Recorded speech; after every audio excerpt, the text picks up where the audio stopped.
The Ministry of Finance and the Public Service, in collaboration with the Private Sector Organization of Jamaica, welcomes you to the Public Bodies Corporate Governance Awards 2022. Our theme for 2022 is Celebrating Resilience Through Good Corporate Governance. This year, 17 entities, the most since the inception of this event, will vie for awards in 7 categories as well as the top prize, the Greta Bogues Award for Excellence in Corporate Governance. Question is, who will cop these awards? We wait in anticipation, but for now, please welcome to the stage your MC for today, Ms. Shelley-Ann Weeks, Director of Communication and Public Relations in the Ministry of Finance and the Public Service.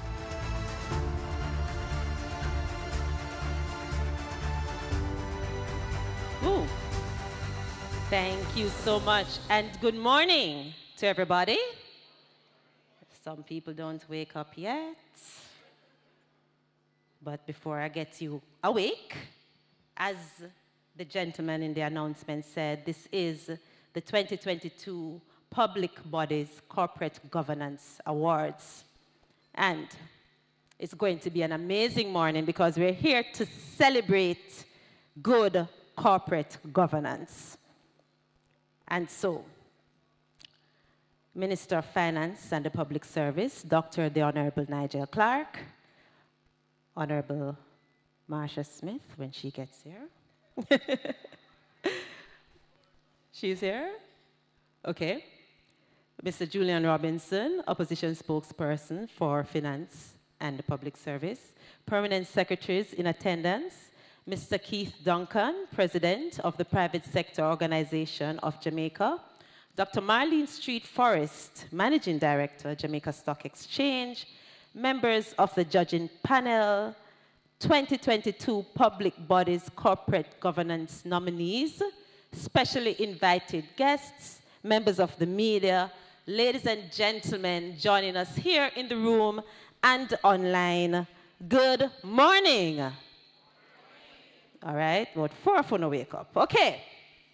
So before we get into the program this morning, let me give you an opportunity to say hello to each other. This is the first time in, 3 years since you've been able to sit in a space like this and commune and, speak to each other face to face. So say hello to the person beside you, pay them a compliment, say hello to somebody across the way, give them a big up. Yes, man, it's long time we don't see each other. Miss Lou would have said, long time me never see you, come make we wheel and turn. We don't have to wheel and turn, just wave will be enough this morning. All right, we are here to celebrate this morning because we have had a very trying few years and we survived. That's something to applaud, people. Let's work the hands this morning. We have survived. Corporate governance is important for good business. Who disagrees with that? Good. So this morning we're here to celebrate those entities, those public entities that have good standard and great corporate governance. As the announcer said, our theme this year is celebrating resilience through good corporate governance. I want to say hello to those who are joining us on Zoom, for the public bodies who are cheering on your companies from virtual space. Good morning to all of you. Please feel free to communicate which company you're representing in the chat. We'll be talking to you later. But of course, this is Jamaica, and in true Jamaican fashion, we are going to start with some reverence. So at this moment, I'd like to invite Mrs. Camille Facey, the chair of the Corporate Governance Committee at the Private Sector Organization of Jamaica, to lead us with a word of prayer. Please make her welcome.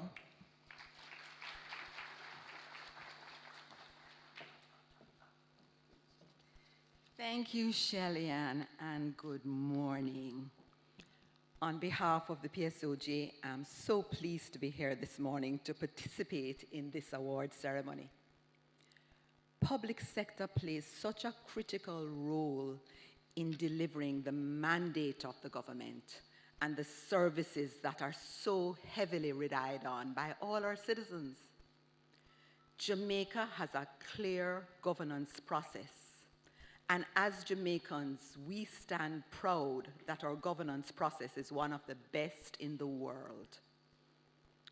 In that process, the people elect the government then provides the policy direction and mandate to the boards of the public bodies, which then set the public body's strategic objectives in keeping with that mandate and gives oversight to management as it executes the mandate.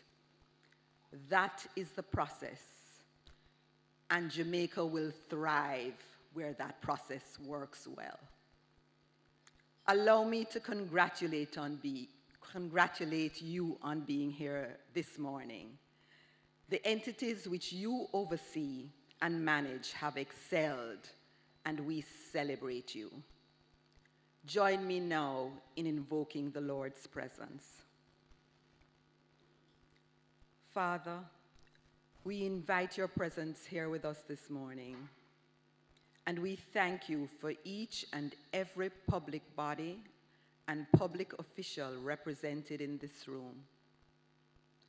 We thank you for their boards of directors and their staff, and for the exemplary service they provide to our nation.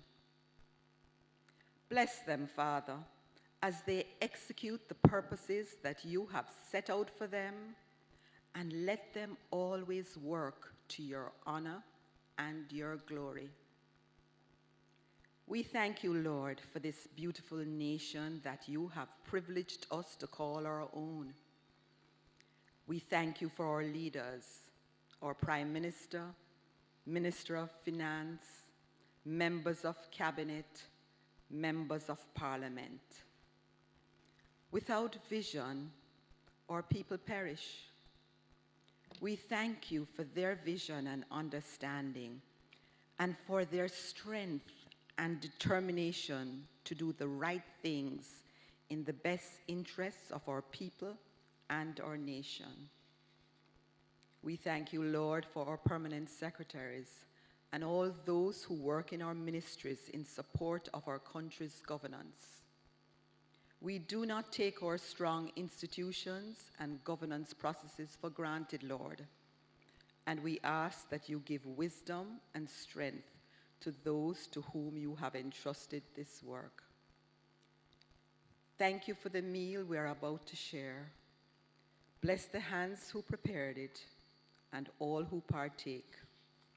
And we ask all these things, Lord, in the name of your precious Son, Jesus. Amen.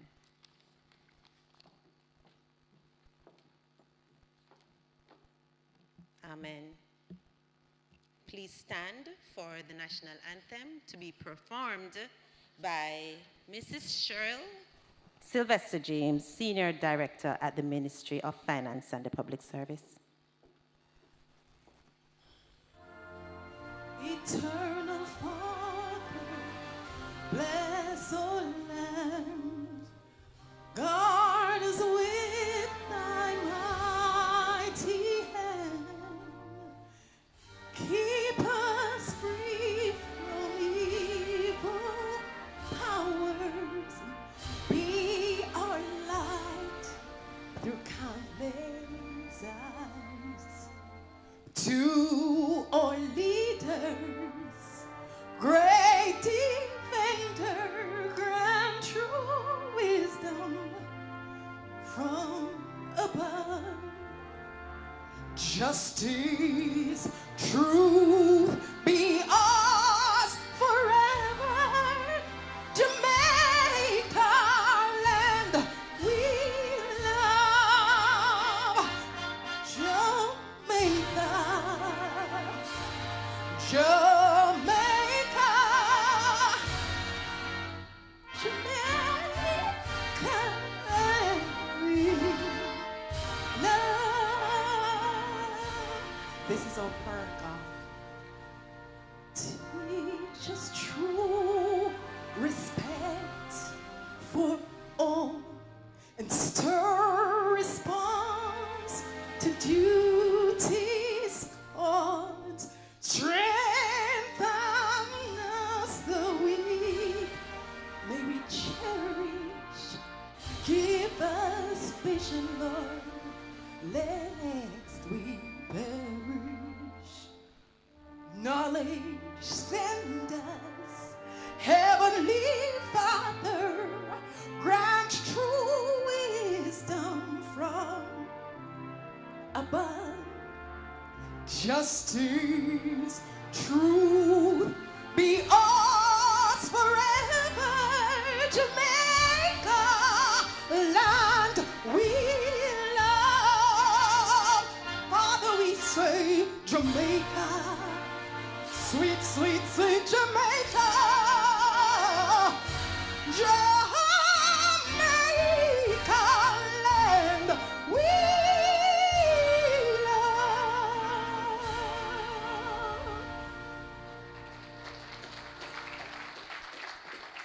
No, man, do better than that. Clap, Cheryl, please. I felt patriotic just now. Woo! That was well done, Cheryl.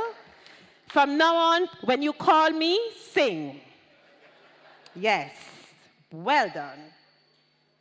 And on that note, I just want to let you know why we're here this morning.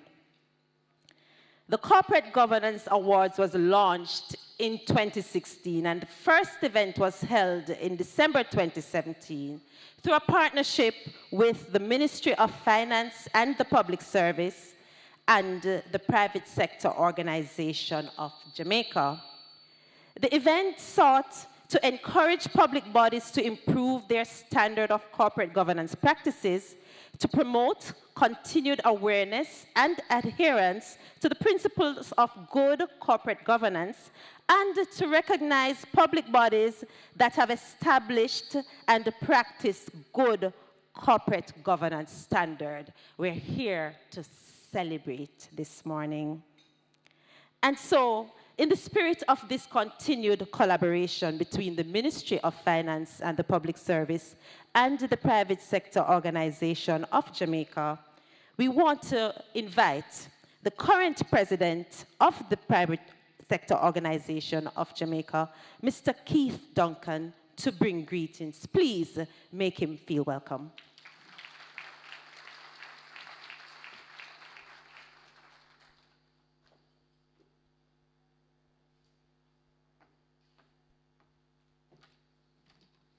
Morning, morning, everyone. Good morning all. I will behave myself this morning, Jamaica, and be very structured and formal, time and place. Good morning, all. Honorable Minister of Finance, Opposition Spokesperson on Finance, Mr. Julian Robinson, Marlene Street Forest, General Manager of Jamaica Stock Exchange and a partner of the Private Sector Organization of Jamaica, board, chairpersons, directors, public servants, friends, good morning. You know, I was listening to Teddy Prendergast this morning. Wake up, everybody. No more sleeping in bed. We all have to get on the same page. You heard that rendition of the national anthem, brought it to life. Cheryl? Excellent, excellent. And the spirit inside of that, as I said, brought it to life, and that's what we want for Jamaica. We want all of us on the same page with mutual respect for all. The conversations that we have get very toxic, and our people are looking for a way forward where our leaders can guide us with humility and respect. That's the example that we need to set for our Jamaican people. And we all have it in us. And we know that sometimes we have disagreements and around critical issues, and they can bring out emotions in all of us, sometimes negative. So we just need to check ourselves and ensure that we're putting Jamaica first. So it's a pleasure for me to be here today for the 5th staging of the Public Bodies Corporate Governance Awards in partnership with the Ministry of Finance, and the PSOJ is again honored to be a sponsor and to work closely with the Ministry of Finance to have this awards function done. It's important, and I mean it is important for our society that we implement robust systems of governance critical to transparent and efficient operations. We're not ready yet to announce the winners, overall winners, but I believe it is important that we recognize the effort made by each entity who has submitted their governance processes for scrutiny and assessment. You are all champions in elevating the bar for good governance in Jamaica, so I congratulate you and I must clap on yourself.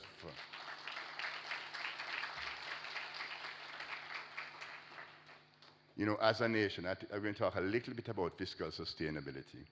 As a nation, we have demonstrated a tremendous resolve to be fiscally responsible and to continue to reduce our debt to GDP ratios, which is projected to close the year below 90%. I won't steal the Minister of Finance's thunder, because when he announced that in the budget debate, where we're going to close the year, it is a tremendous effort. And that's below pre-COVID levels of March, end of fiscal year 2020, 19-20.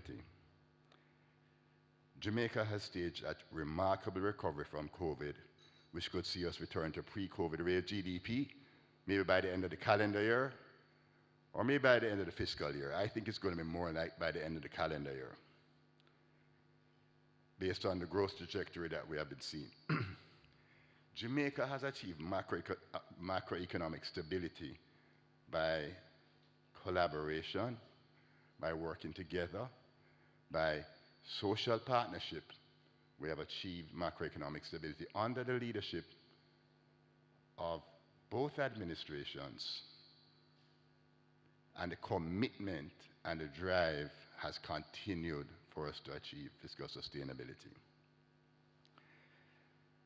Not only have we have achieved macroeconomic stability, and the fact is that we're ripe for investments because of the stability that we have achieved, but we continue to put in the institutional framework with the independent central bank and the soon-to-come independent fiscal commission, which will provide the guardrails, which will provide protection for our macro fiscal affairs for generations to come. Jamaica has become a great example for our Caribbean neighbors, and we're no longer viewed as a basket case. We're now a shining example. You remember when I had to go borrow the 50 million US from Trinidad?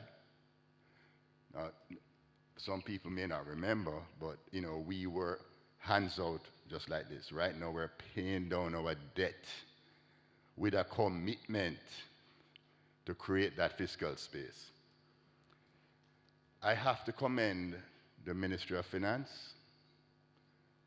and the Minister of Finance for the very detailed, arduous work in the public sector compensation review.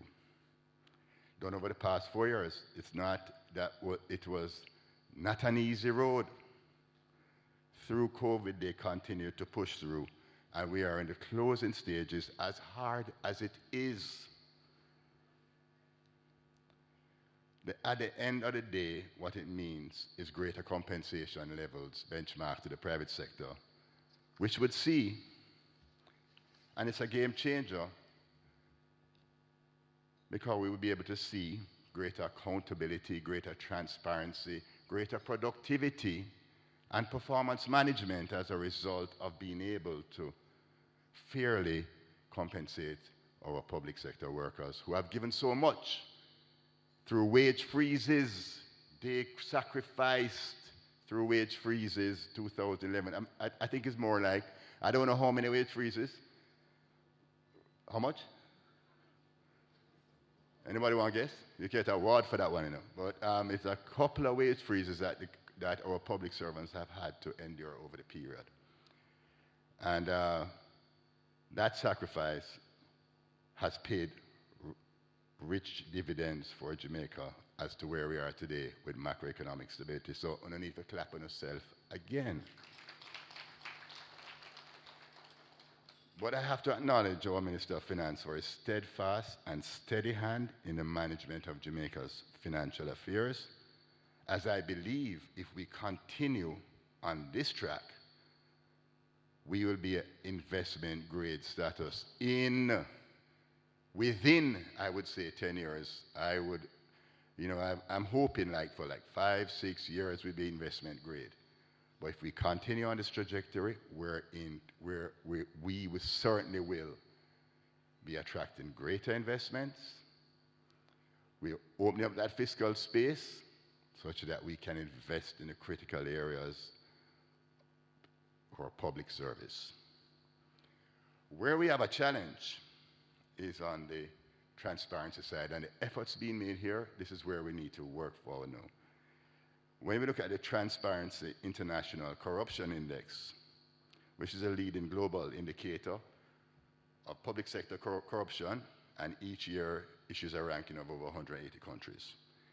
Jamaica's ranking has been in a range for the last 20 years.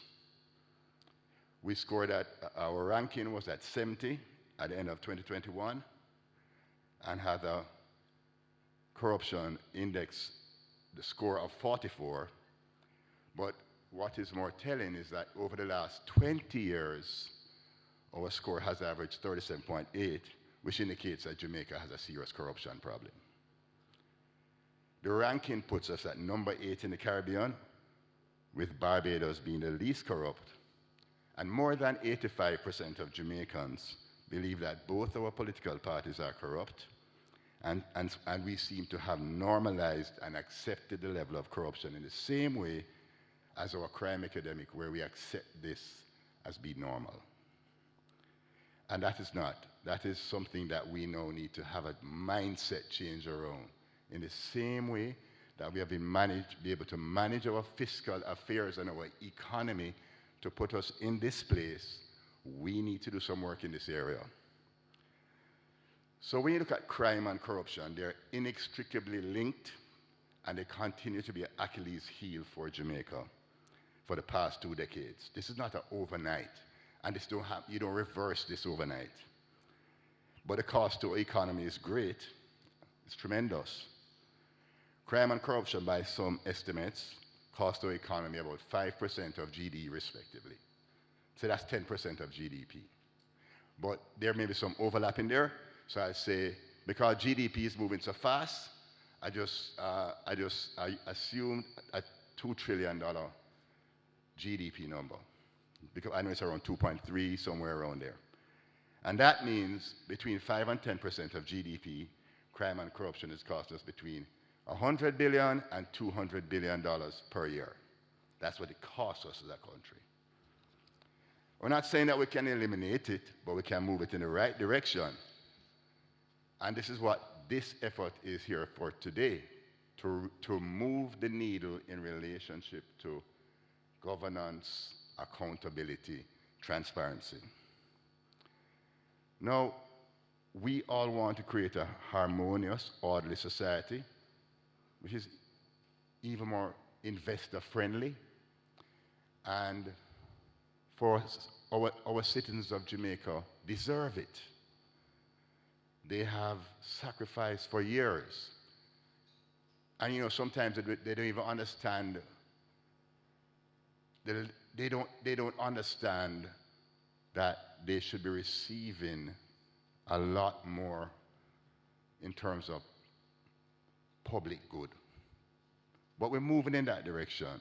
But they don't even understand it. They're just there in their place with their own survival mechanisms, trying to survive from day to day, meal to meal.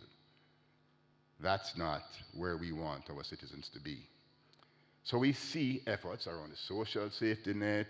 We see those efforts, but you know, the PSOJ took on a Project Star project, and right now we're in central Kingston and downtown Kingston.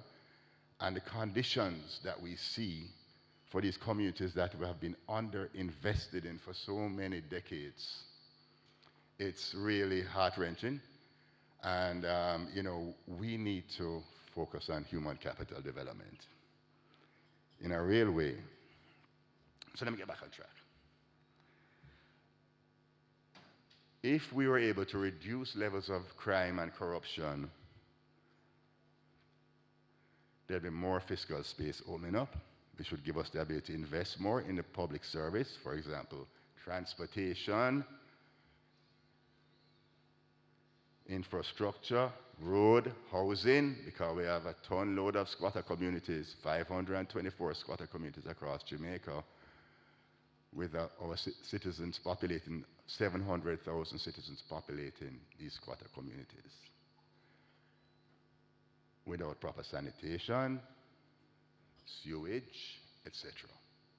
So we're running a stable economy, opening up the fiscal space to invest in our people. The Prime Minister has announced targets of 70,000 housing solutions. We need to support him on that, but we need to build on that, and we need to target the squatter communities. Now, we're also freeing up fiscal space so that we can invest in, as I said, the social safety net, but education and health. Because if we look at the Orlando Patterson report, it says 33% of our children leave primary school unable to read and 56% unable to write. So if our children don't have a solid foundation, then how are we going to build the economy that we want, the skill sets that we need to drive our economy? That's why we have to be thinking about temporarily or a solution for the skills gap that we have as a country. So early childhood education, primary education are critical to build that foundation for our people, our children. And the Orlando Patterson report has recommended that we look at maybe reallocating from vocational to early childhood so that we can have a stronger foundation for our children. But if we continue to create the fiscal space, and by reducing corruption and crime, then we'll begin to see greater results for us as a country. Can you imagine if that was to happen, how the country would look? Without vision, we perish. So we need to move in that direction. Now, Jamaica has a low consequence environment, and as many people are either not caught committing crimes and acts of corruption, and therefore we have a low consequence environment. A man who had a firearm and charged with a firearm possession serves an average of 3.3 years currently. I mean, he's out on the road again in 3.3 years. Now, we have seen a move in that direction with the Firearms Act, with looking at the Bail Act, looking at the increase in sentences for homicide. Unexplained wealth is going to be critical because we must put the onus on those who have accumulated wealth without evidence to show where this wealth is accumulated from. So these are the areas we need to focus, but we are creating greater consequences. So as we go forward, from a corruption perspective, and corruption it takes two hands to clap, public and private sector two hands to clap because somebody have to pay. And who is normally doing the paying? The private sector. We need to take responsibility and accountability for that. We have put in the institutional framework, MOCA, FID, the Integrity Commission. They must begin to catch some big fish now because our people need to see examples that is not only them that are suffering the consequences. They need, not examples, they need to know that justice, Cheryl, justice for all, not just for some. So let me be clear. This is not, we're not being negative here. We're just saying this is where we are as a country, and I know we are on a right track. We just need to work together as a people. So we have the Public Bodies Management and Accountability Regulations that have been put in place. Congratulations to the team and all that effort, and Minister Clark, Opposition spokesperson Julian Robinson for guiding that through the lower house. We are finally there because we have 149 active public bodies in Jamaica, and it's heartening to see that they have gone through this framework. Next election now, we hope to see some of these guidelines when we have those new boards being appointed, being adopted in a real way. And this is where the PSOJ can support, because the PSOJ works to train competent persons with integrity to serve on boards. Mention must be made of the partnership with the Jamaica Stock Exchange and the PSOJ through our Director's Corporate Governance Training Program, which has enabled us to have an open database of individuals of the highest caliber to serve on boards. And we wish to see these individuals extending their services and sharing their expertise on public and private sector boards. We're seeing some firsts for the English-speaking Caribbean that Jamaica is moving on. Open Government Partnership, the OGP, a lot of work occurring within the Ministerial Finance around that. It's not as visible as it probably should be, right? And this is the Jamaica's partnership in the Open Government Partnership. It's a real positive signal though, but it's a forum of countries working to be more open and accountable. We are the first English-speaking Caribbean to adopt this model. The Jamaica Investment Map, the digital map, that's another first for the English-speaking Caribbean. So we're moving in the right direction. We are moving in the right direction. So the PSOJ will continue to provide the necessary tools and training to bolster all efforts to improve our governance standards. So we are pleased to launch our latest iteration. Camille Facey, chairperson of our Corporate Governance Committee at the PSOJ. Camille, thank you for your hard work. So we're pleased to launch our latest iteration of the Corporate Governance Code. Earlier this year it was launched. It's a practical tool to strengthen Jamaica's efforts to develop efficient, transparent, and accountable public and private sector bodies. It is in real terms, that's the hard work that we do, because we're not just sitting on a soapbox and complaining, we're doing the hard work from advocacy to action. We will be publishing an abridged version of this code shortly to provide easier access to the tools for corporate governance. And as with the previous version, this will always also be available for download from the PSOJ's website. Marketing, stick that in, right? In the spirit of public-private partnership that we see manifesting, we publicly recognize those bodies who are putting the work to elevate the standards of governance practices and help dispel the general perception of corruption in the private and public sector. We hope to continue this partnership because this is a real significant effort for our country, and we must continue this partnership because I'm very clear that if we continue this partnership and we continue with our economic program and we begin to make inroads into corruption and crime, Jamaica will be firmly on a path to genuine economic independence, which will see our people beginning to manifest their great potential and take our rightful place as a jewel of the Caribbean. Thank you very much.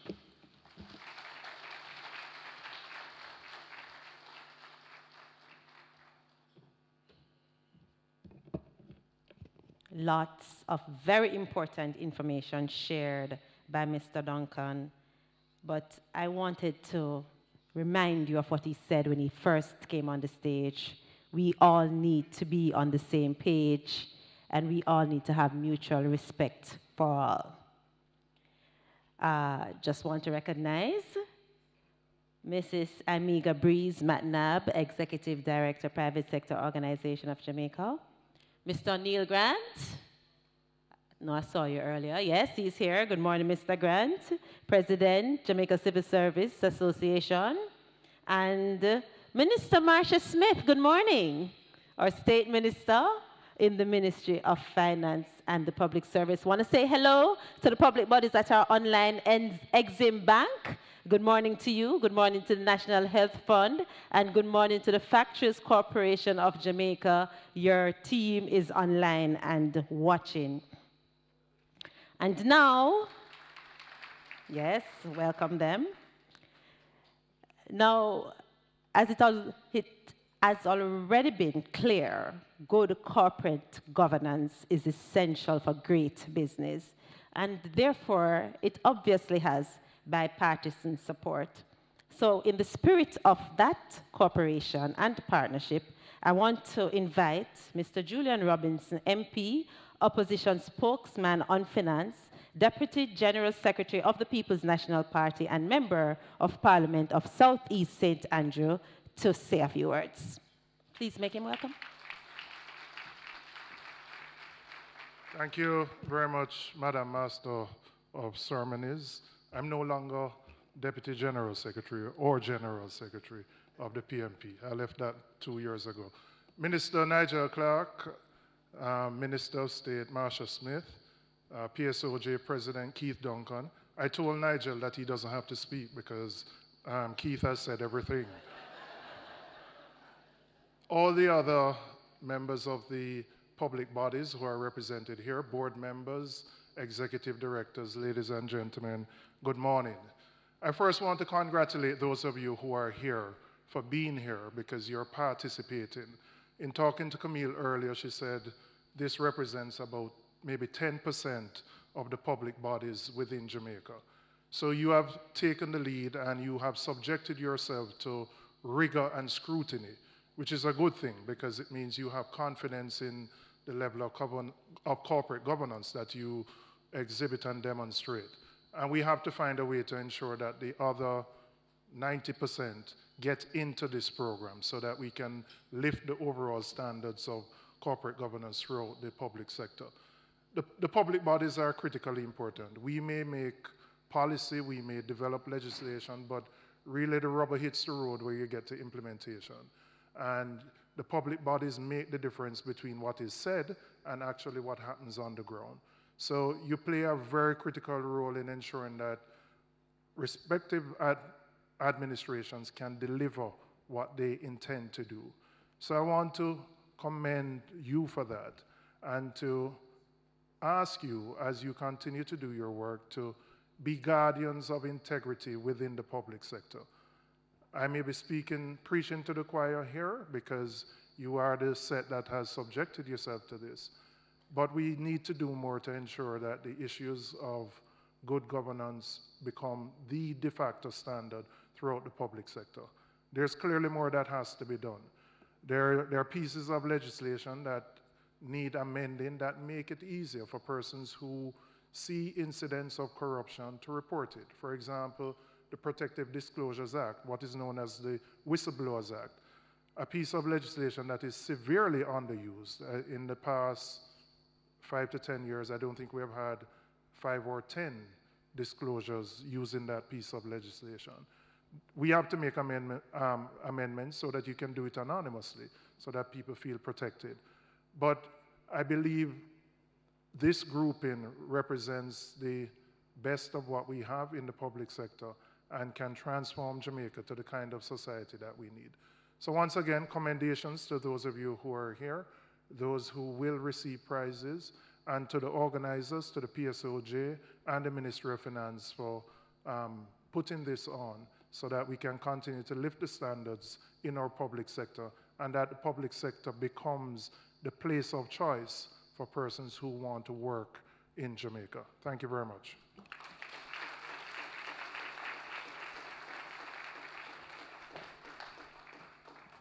Thank you so much, Mr. Robinson, and thank you for that correction. We made the update.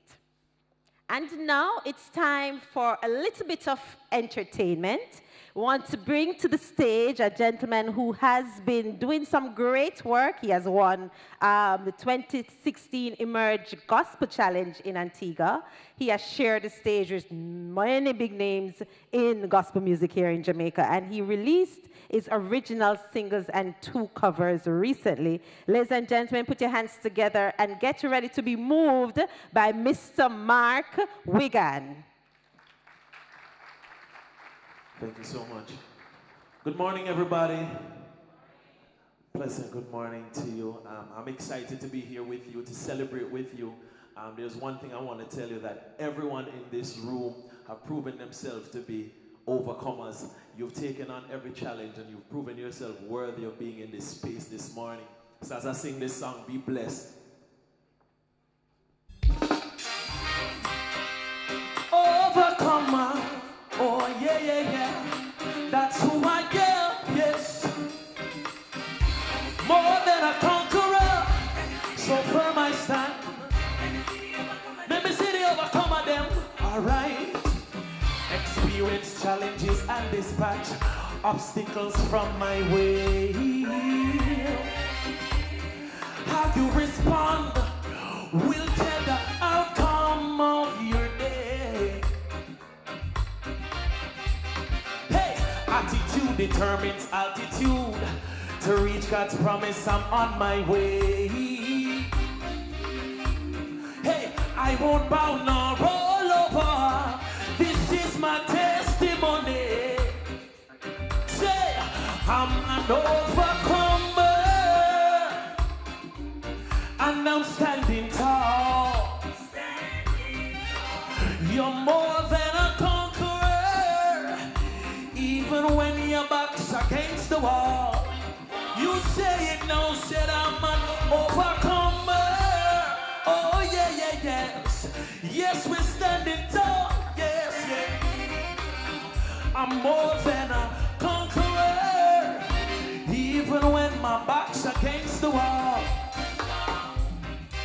Some people know this. Ostracized and criticized, friends and families even despise. You've been bound and trodden down. Hey, lost your smile and even gained a frown. Some people know what I'm talking about. Hey, all over, distressed, depressed, heavy laden, felt emptiness. Oh yeah, yeah, yes. But today, by the power of the Most High, delivered by His righteousness, you can say you're an overcomer. Yes, and you're standing tall, tall. Today, yes, you're more than a conqueror.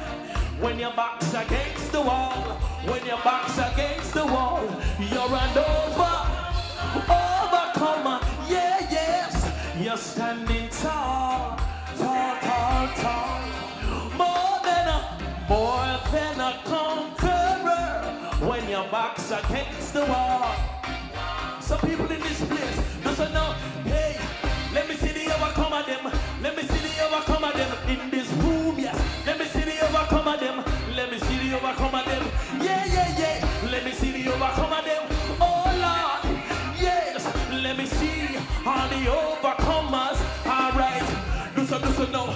Put your hands up if you're an overcomer. Hey, put your hands up if you're an overcomer. Hey, you've risen to the challenges.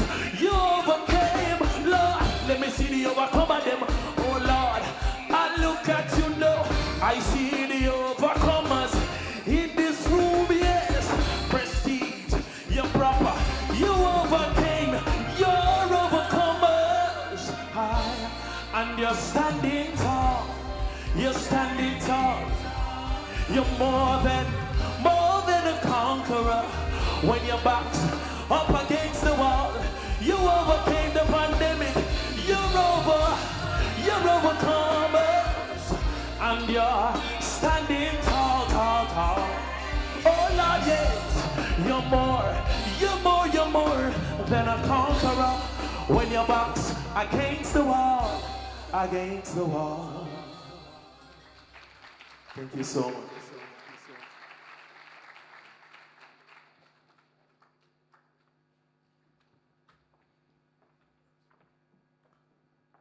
This next song that I'm about to share with you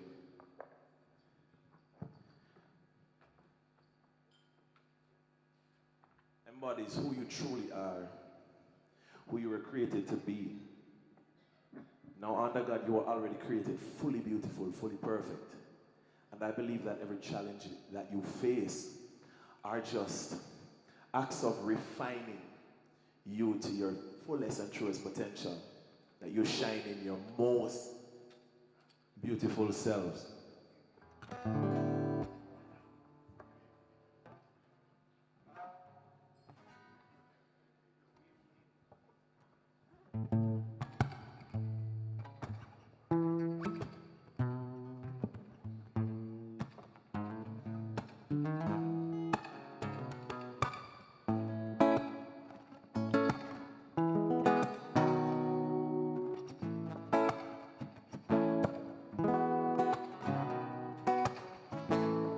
It's a blessing to see people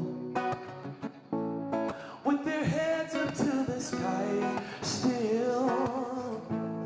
'Cause honestly, for the same people, life can be so real. I'm amazed by all your strengths, I am.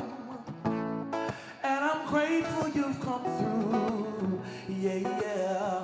So I take this time to stop a moment and show my gratitude. I put my light up in the air for you. I see what you're doing, yeah, I see what you go through. Light it in the air, the truth is you're beautiful, beautiful. Light it in the air for us. Everybody sing it together, sing a new song. Light it in the air, the truth is so beautiful, so beautiful. Many mighty ships are sinking.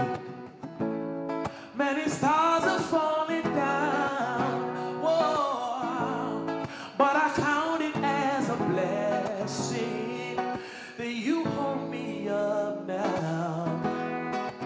For you, I put my light up in the air for you. I see what you're doing, yeah, I see what you go through. Light it in the air, the truth is you're beautiful, beautiful. Light it in the air for us. Everybody sing it together, sing a new song. Light it in the air, the truth is you're beautiful. Simple part for you. Let me hear you say, yeah, yeah, yeah, yeah, yeah. You say, real simple, say, yeah, yeah, yeah, yeah, yeah, yeah, yeah. Oh, say yeah, yeah, yeah, yeah, yeah, yeah, yeah.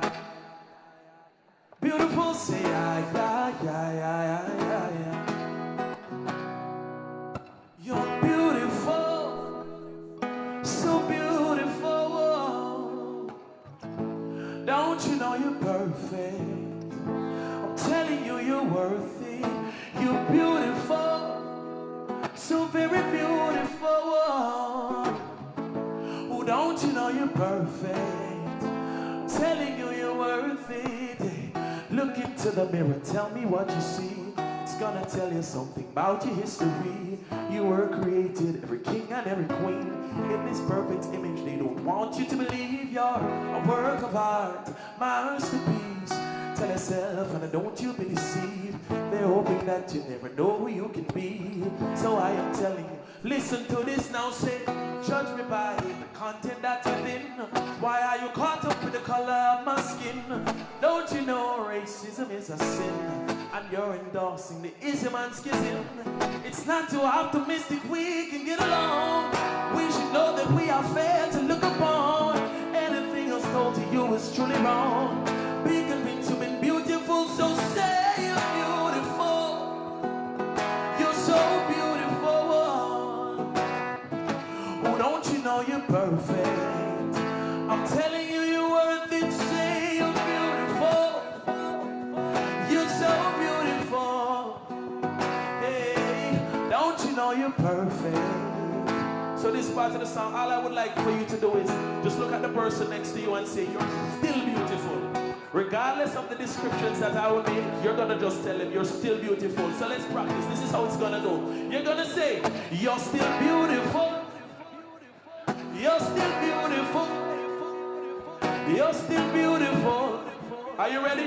You're still good practice. So listen to this. So if your belly round like ball, or if it's flat like a wall, you're still beautiful. Tell them, don't let them feel no way. Listen, oh, well, if your hair is really, really tall, or if it's shine and ball, you're still beautiful. Oh, Lord, you're still beautiful. Well, if your skin brown like sheep, or if you're black like me, just know you're still beautiful. You're still beautiful. So everybody say you're beautiful. Say you're beautiful. You're beautiful. You're beautiful. Say it again. Say beautiful. Oh, you're so beautiful. Oh, Lord, yeah. Don't you know you're perfect? I'm telling you, you're worth it. You're worth it. My name is John Mark Wigan. Thank you. You're still beautiful, even if you need them knock. Okay. Want to say good morning to Dr. Kerry Wallace, who's watching online from the Tourism Enhancement Fund. Good morning to everybody else who's joining us online. This event is being streamed on YouTube, Facebook, and the Ministry of Finance's website, mof.gov.jm. You'll be able to see what's going on live from anywhere in the world. And so, our keynote speaker has been a proponent of excellent corporate governance practices within public bodies in Jamaica. In fact, he championed the recent passage by Parliament of groundbreaking regulations for the nomination, selection, and appointment of persons to the boards of corporate bodies in Jamaica. Yes, clap that, yes. He also facilitated Cabinet's recent approval of the social responsibility strategy, including a donations policy, which will soon be operationalized. Now, that's with a clap. You're not clapping? Clap, please. Thank you. Ladies and gentlemen, keep the clapping going as we welcome our keynote speaker, Dr. the Honorable Nigel Clark, Minister of Finance and the Public Service.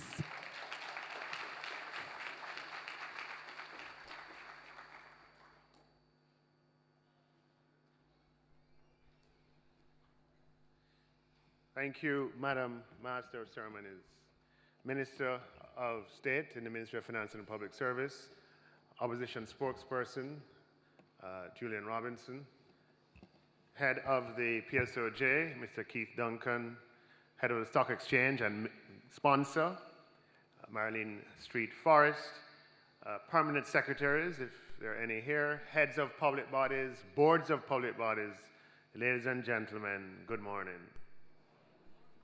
I know breakfast has not yet been served, but you can apply a little more energy than that. Good morning. Good. I first want to begin by saying, what a wonderful rendition of the national anthem. Where is she? Where is she? Where is she? Come here, man, come here. Jamaicans were very patriotic. And almost every function you go to, the national anthem is either played or someone sings it. And I go to a lot of functions. And I have to say, I have never heard the national anthem sung like that. Come here, Cheryl. We are about recognizing talent when we see it. Please give her a wonderful round of applause. That was fantastic. And I would, who want to hear her sing that over and over again? Huh? Fantastic, well done. And you know, she, after, you know, she's from the Ministry of Finance and Public Service. I work with her every day, but I had no idea that, but I'm wondering if it's a Ministry of Finance thing. Hopefully some of it can rub off on me. Because Minister Smith, I don't know if you've ever heard her. She's fairly good as well. What a difference a year makes. Only last year we were huddled, beaming over the airwaves from a little room at the PSOJ's headquarters, abiding by COVID protocols, and people scattered, joining in through their computer screens. It's almost as if COVID didn't happen. But the reason for that is that, you know, economically,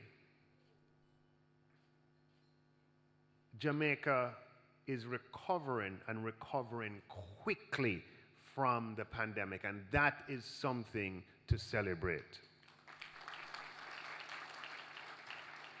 As you heard Keith earlier, jobs are back to pre-COVID levels, unemployment is lower than pre-COVID levels, economic output has been rising rapidly and soon to surpass pre-COVID levels. So this is the first corporate awards ceremony for the public bodies in person in, I think, 2 years.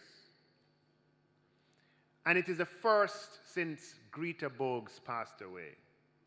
And I think it is appropriate, given the energy and innovation, the first in person, that she put behind these awards, to just pause for a few moments and to recognize her contribution to Greta Bogues.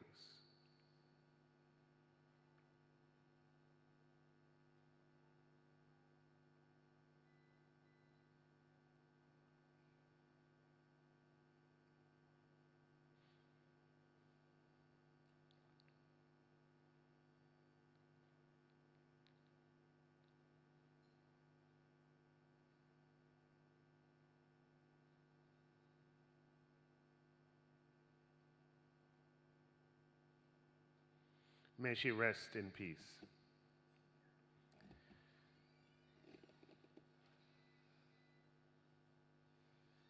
So when Greta championed the public sector, public bodies corporate governance awards in combination with the Ministry of Finance and Public Service, the PSOJ would have taken on the lion's share of the responsibility and did that for many years. I think I'm correct in saying that this year represents the first year of a significant change where the Ministry of Finance and the Public Service has taken it on. You see any difference? You notice any change?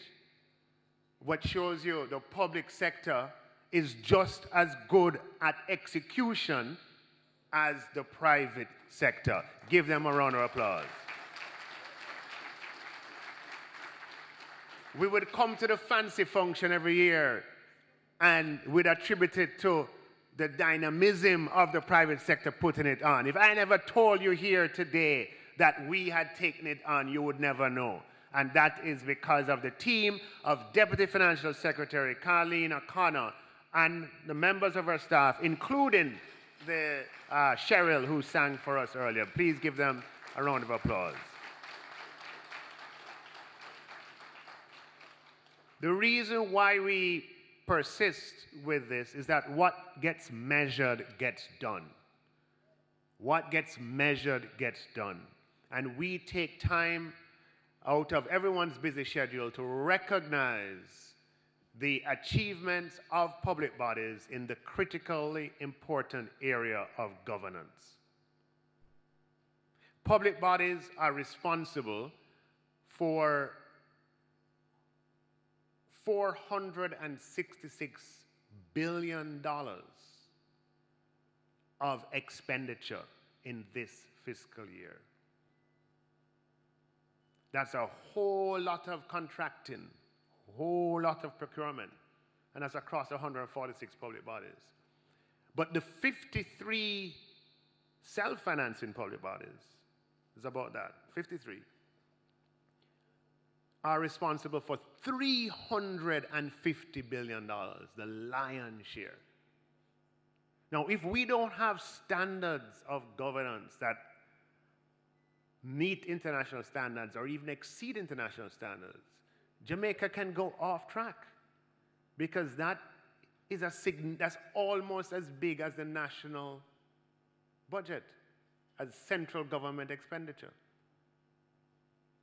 And if you see the problems that Julian Robinson put me through when I got to spend central government money, which is his job, we can't have $466 billion being expended without a framework of governance that is best in class. Because in our system of government, in a democracy, the only currency we have, which you've heard me say before, is public trust. That is what holds it together. We are free people. We participate and give power to the judiciary, to the legislature, to the executive, to govern our society. But that is by choice. And the only thing that keeps that going is if the systems in place are systems that can continue to maintain the trust of the public. And that is why we have these corporate governance awards. So in advance, let us celebrate the winners here today, of which there are many. And in celebrating them, we hope to encourage others to continue to strive and to compete for the recognition that comes with these awards. Now, last year, we passed the regulations for the nomination, selection, and appointment of directors to public bodies, which was a sweeping reform that took a lot of effort to get through. You know, change can be intimidating, can be threatening. And this reform changes the way in which persons are selected and appointed to public bodies and makes it more transparent. You see, if we have a Jamaica where only people who know people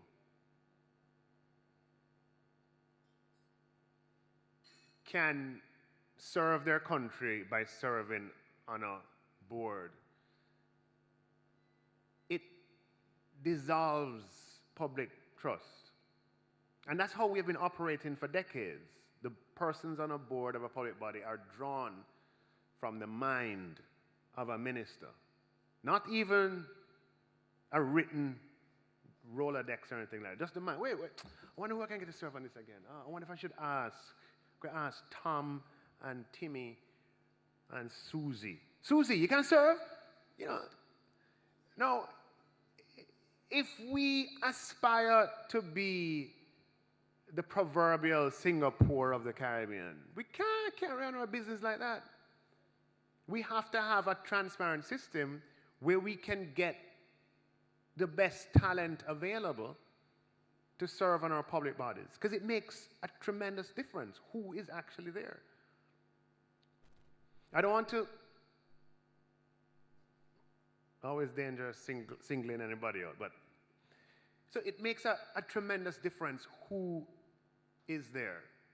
And we want to ensure that we have the requisite human resource, technical, in some cases, accounting, engineering, legal, environmental, social inputs to inform decisions that boards have to make. Now, one of the changes that go along with that is that boards have to recognize their role, that their role is not in making policy. So one of the reasons for hesitation about the change is that if I, as a minister, can't pick up the phone and put on the board who I want, then how can I be sure that they won't simply frustrate what I am trying to do? And that is a legitimate concern. And what that speaks to, you can't have one change without another. If we're going to have a transparent process that is professional and best in class for the appointment of directors to public body boards, we also have to ensure that directors understand their responsibility, which is to, as long as policy is consistent with law and the Constitution, your responsibility is to implement the policy of the day. If you don't agree with the policy, you can retire, resign, you can leave. But you implement the policy of the day. That is the exchange.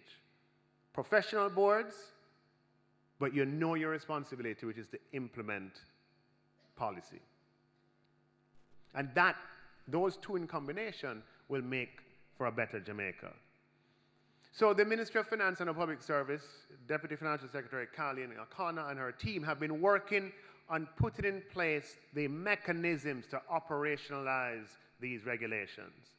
And the mechanism at its outset requires a database of prospective directors to be put in place and allows any Jamaican, and that is what is one of the big changes, any Jamaican who feels that they have the competence to serve their country in the capacity of a public body board director to nominate themselves for service.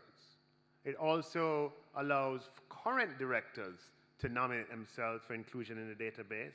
It allows professional bodies, accounting bodies, the Institute of Engineers, the legal profession to nominate persons as well.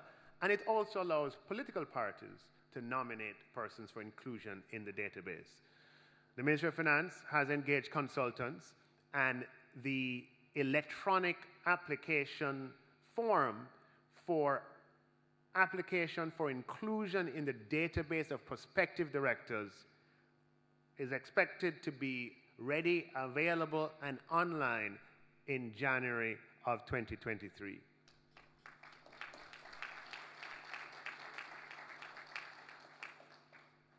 And I want you to understand that if you're not in that database, you will not be eligible to serve on a board of a public body. So the first thing is that all current directors are encouraged, as soon as that database as soon as the application forms become available online, to put your information in, to apply for inclusion in the database. Fair? And I'm sure we'll get all the compliance of all the directors who are here, and certainly directors who currently serve. And we'll have a period of engagement with professional bodies, with entities that are eligible to submit applications, to make sure they're aware of how the system works, so that we can build a powerful database of persons who have a range of professional, technical, social, volunteer experience, from whom boards in the not too distant future can be formed. this will be an amazing change for Jamaica.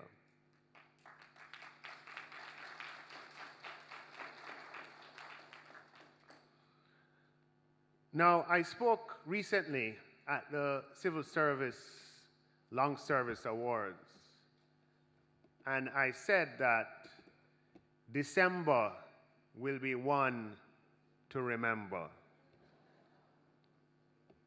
because the compensation system reform that we have been working on for some time over the past 4 years, in combination with our partners in unions, is now here, ready for implementation, and we will begin within the civil service.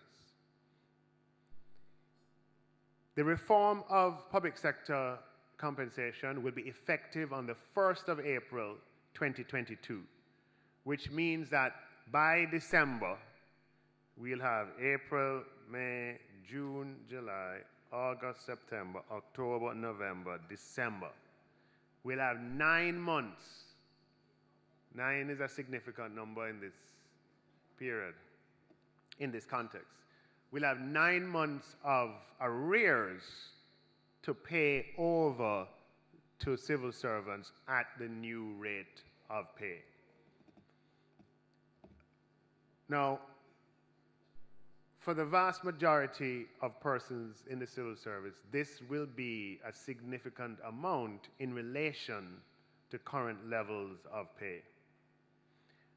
And it is not my place to say how it should be used, but I can express a hope that these funds are used in a way that improves families over a long period of time. And not, it's coming in December, it doesn't mean that it should be finished in December. Huh? Marlene Street Forest is here, and she's saying, you know, put it in the equity market, buy stocks, invest for the future. That's good advice, I think. But use it in a way that improves over a long period of time, investing in yourself, your family, and your children. Now, the process of mapping the new compensation spine to jobs in public bodies is far advanced, but in some cases not yet complete. As such, we have received written requests from employees of public bodies, from the public bodies themselves, i.e. the employers, and from unions, requesting approval for the payment of an advance on the arrears pending the finalization of that mapping exercise. We're working overtime, and for some public bodies, that mapping exercise will be complete. But the Ministry of Finance and the Public Service yesterday granted approval for public bodies who may not be completed with that mapping exercise by the time payday in December comes around. The Ministry of Finance has approved the payment of an advance on the arrears that would have accumulated from April 1st, 2022. This doesn't apply to public bodies who are on the central government, who are financed and entirely on the central government system, for whom arrears will be paid in full. But for those who are not, this approval for the payment of an advance on the arrears pending finalization ought to be good news, And though it won't be the complete arrears that will be paid, I think that for persons employed to public bodies, hopefully you will also be able to say that December will be one to remember.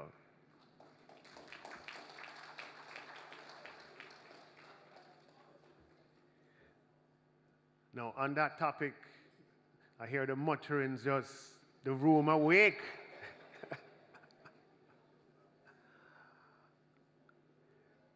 So, ladies and gentlemen, Jamaica, we have our challenges, but we are moving steadily forward. We're recovering from the pandemic faster than many would have expected. We are implementing reforms to improve the governance of our country.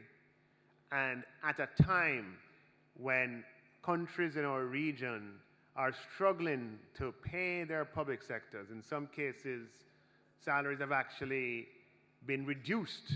In other cases, they have been flat for the past several years.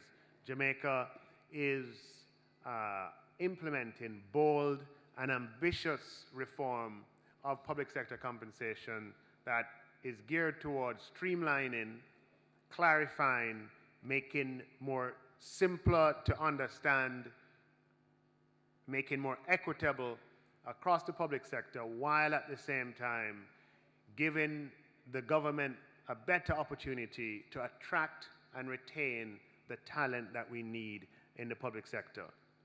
Ladies and gentlemen, especially those who are to receive awards today, let me congratulate you and hope that the excellence that you have displayed in qualifying for these awards today is carried long into the future, and may it inspire others to follow in your example. Thank you very much.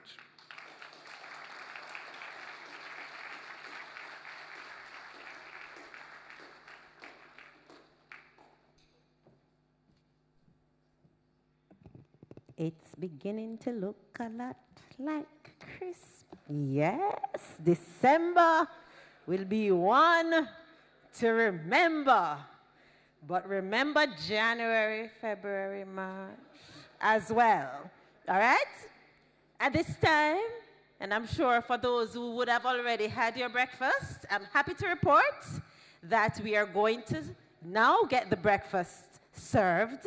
So the worms will finally stop kicking you in the stomach, and you can definitely enjoy some nice cuisine from the team here at the Jamaica Pegasus. In the meantime, we'll have some entertainment, and there will be videos on the screen, so enjoy, and we'll be back with the awards. So ladies, eat dainty so the lipstick stays, you know the direction. Eat dainty, and remember, when you're through, you don't want any food in the teeth because we have photos to take after, all right? Breakfast is served.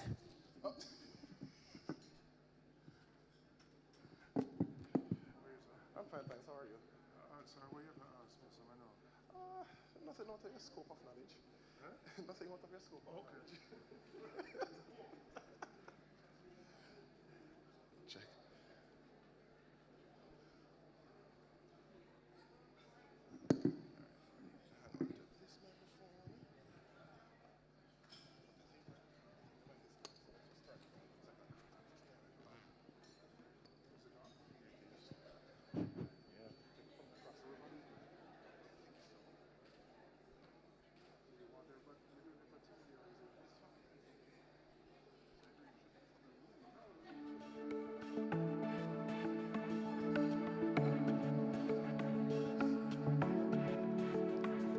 If a country does not have a reputation for strong corporate governance practice, capital will flow elsewhere. If investors are not confident with the level of disclosure, capital will flow elsewhere. If a country opts for lax accounting and reporting standards, capital will flow elsewhere. all enterprises of that country, regardless of how steadfast a particular company's practices, may suffer the consequences. Arthur Levitt, former chairman, SEC. The government of Jamaica firmly believes in the value of practicing excellent corporate governance.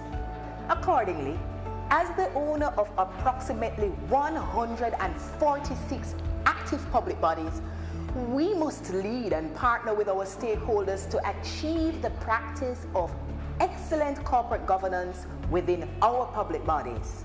The Ministry of Finance and the Public Service, on behalf of the government of Jamaica, has placed much focus on partnering with other ministries, the private sector organization of Jamaica, and other stakeholders to spearhead a robust governance framework for public bodies. This ministry's mantra is promoting good corporate governance in public bodies, and we have been leading this charge since the early 1990s. This culminated with the promulgation of the Public Bodies Management and Accountability Act in 2001. The PBMA Act is the first corporate governance legislation within this hemisphere, even predating the USA's Sarbanes-Oxley Act of 2002. And we have come a long way since then. There have been several amendments, and accompanying regulations were developed, all in an effort to strengthen the regulatory framework for public bodies. There is also the Corporate Governance Framework, which received bipartisan support, and several policies, codes, and guidelines have emanated from it.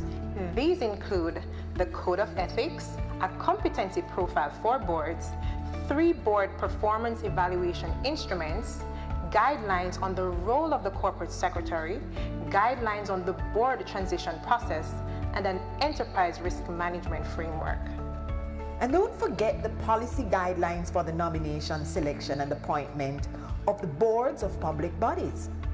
Further, the Parliament recently approved the related regulations.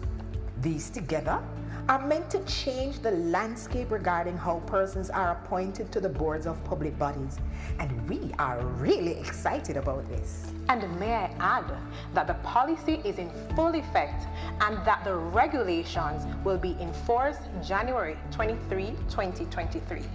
It is the Ministry of Finance's responsibility to ensure that our public bodies are equipped with the tools needed for effective corporate governance and hence sustainability.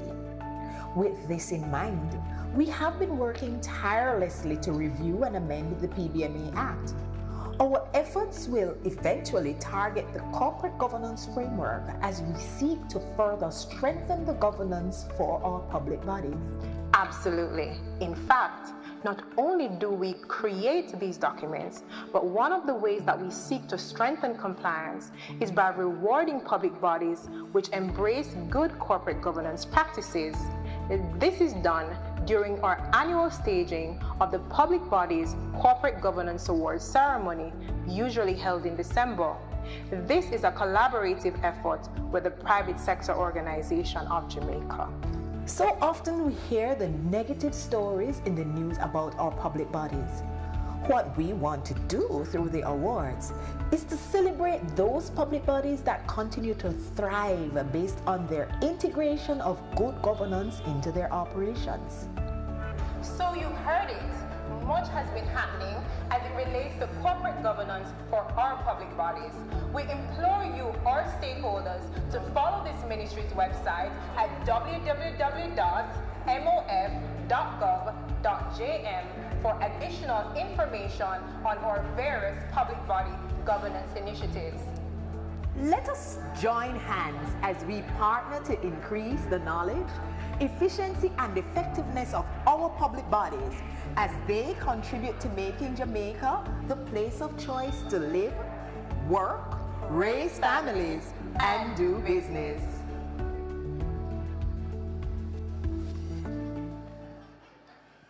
We are now at the Corporate Governance Awards with the Member of Parliament for Southeast St. Andrew and Opposition Spokesperson on Finance, Julian Robinson. Good morning, Mr. Robinson. Morning to you and morning to everybody else. You don't need to turn this way. This is just breakfast talk. I was told I had to speak to get breakfast, so that's why I'm doing this. What is the importance of highlighting and rewarding corporate governance best practices at an event such as this? Well, I think as the minister indicated, the public bodies spend, he said, $460 billion in this fiscal year, which is a significant part of the overall budget of the country. It's important that these entities exhibit and demonstrate good corporate governance. They are critical in the implementation of a number of programs and policies of any administration. And so this ceremony here recognizes excellence for those bodies that are participating, and hopefully will encourage many of the other public bodies to sign up and to participate in this. We want to lift the overall standard of governance throughout the public sector and make the public sector the standard that the entire country looks to in terms of corporate governance. You made mention just now of lifting the standard of public governance. If there was an area of focus for immediate improvement, what would that be? You know, I think a lot of work, and the minister spoke to it, has gone into reforming how boards are appointed, because I think in every single entity, whether it's a school, a private sector company, leadership at the board level makes an important difference. And I think to the extent that we can get more qualified, independent-minded persons who don't necessarily perceive an appointment as a reward for loyalty to a political party, then I believe it will strengthen governance within the public bodies. And I absolutely am looking forward to the implementation of the new board regulations and to see how that can transform the public bodies and how the public sector as a whole operates. Great. Thank you very much for your thoughts. Thank you. You've earned your breakfast.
government of Jamaica is continually seeking to improve the efficiency and effectiveness of our public bodies. In this regard, we have been listening to our stakeholders' call for change regarding the appointment of persons to serve on boards of public bodies. This resulted in parliamentary approval of Public Bodies Management and Accountability Nomination, Selection and Appointment Regulations 2021, which was gazetted in March 2022 and will come into full effect on the 23rd of January 2023. As such, all appointments thereafter to public body boards will be in keeping with the regulations. Nominations, selections and appointment will be facilitated by way of database of prospective directors, and the application process will be online. What does this mean for the appointment of directors to public body boards? A few things. The regulation seeks to promote transparency in the nomination, selection and appointment process for persons to public body boards. Persons may be nominated by various interest groups or by expressing their own interest in serving. Persons affiliated with professional bodies, special interest groups, including disabled and gender affairs committees, educational institutions, and other stakeholder groups will be encouraged to apply through our online portal on the Ministry of Finance and the Public Services website to be included in the database of prospective directors. As a prerequisite for inclusion in the database, we require applicants to undergo a due diligence check to determine the veracity of certain information. An applicant who is nominated to sit on boards for entities that provide financial services, regulate the financial and gaming sectors, or are deemed to be of strategic importance, a fit and proper process check will be conducted. Each public body has a set of specific competency requirements for its board members. The prospective director will be selected from the database for appointment to the respective board once they have satisfied the board's competency profile. And what does that mean for the database of prospective directors? The database of prospective directors will be populated with applicants with varying experiences, qualifications, and expertise. The database will be maintained by our qualified and competent technical officers, and the information will be treated with the strictest of confidence.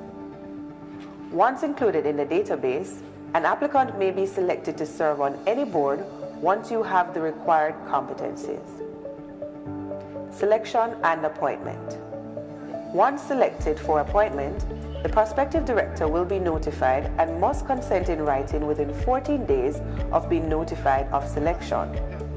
The requisite instrument of appointment and other documents will be provided, and thereafter, there will be an orientation exercise to the board where your journey as a director begins. But there are a few restrictions and requirements. 1. A chairman shall not be appointed as chair for more than 2 consecutive terms and must not chair more than 3 public body boards at the same time. 2.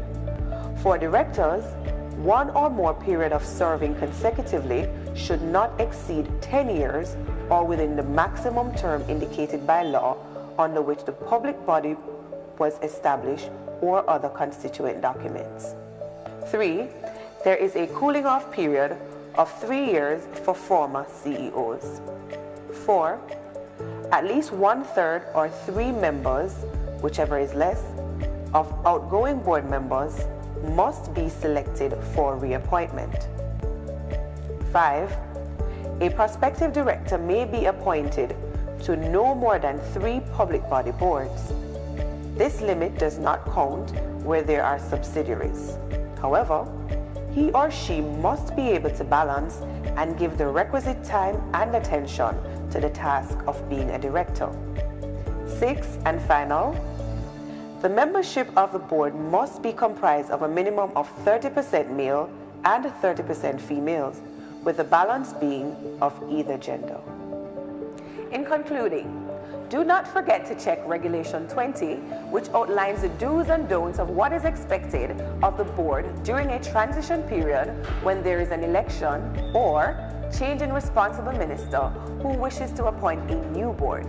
I encourage you to apply to become a prospective director and become part of the governance change you want to see in our public bodies. Ensure that the application form is completed accurately.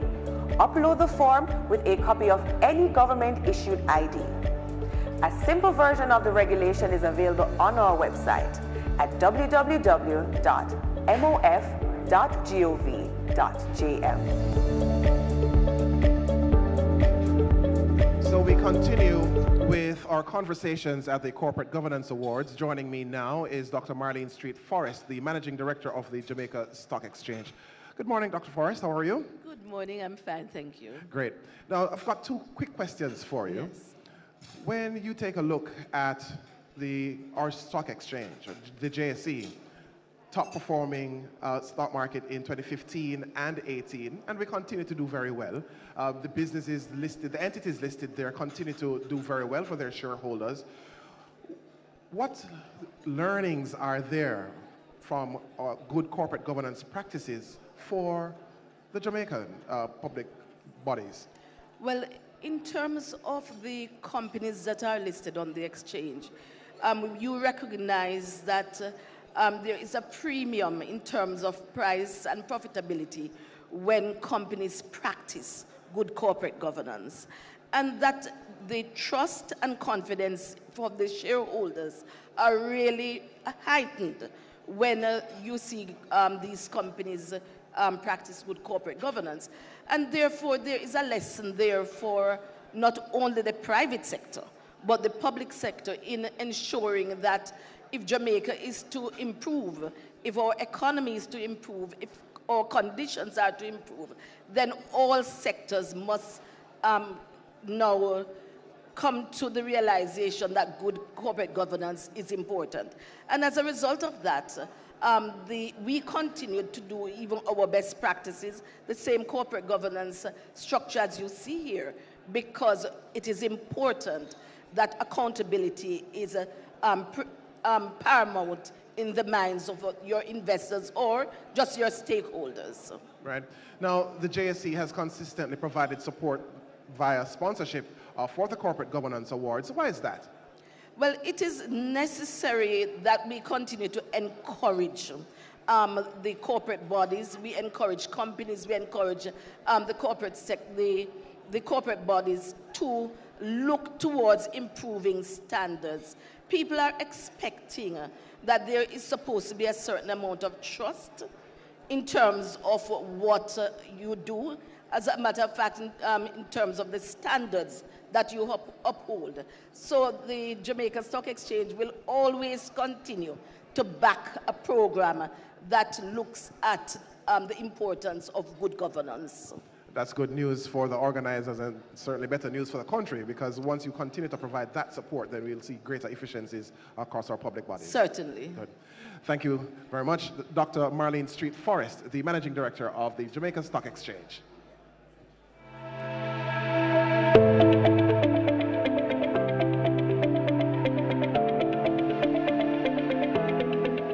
My name is Everton Anderson, and I am the CEO at the National Health Fund. The National Health Fund is a public body and agency of the Ministry of Health and Wellness that focuses on providing support to the healthcare system in Jamaica. To be exact and pointed, the NHF provides pharmaceutical discounts for Jamaicans, focusing on 17 chronic conditions. To make it simple, we make your medication cheaper when you have those conditions and you are registered with an NHF or JADEP card. We also manage all drugstore locations, providing pharmaceuticals to the entire public health system, and we also provide support in terms of capital support to the public health system. Well, what's new at the NHF is that we are innovating. We are looking at additional benefits to the people of Jamaica. We are looking at analyzing things that we can do to make the organization more efficient, and we're also looking at how, as a country, we can provide greater health coverage to the people of this country. Corporate governance plays a very strong role in the day-to-day operations of the NHF and in the operations of our Board of Management.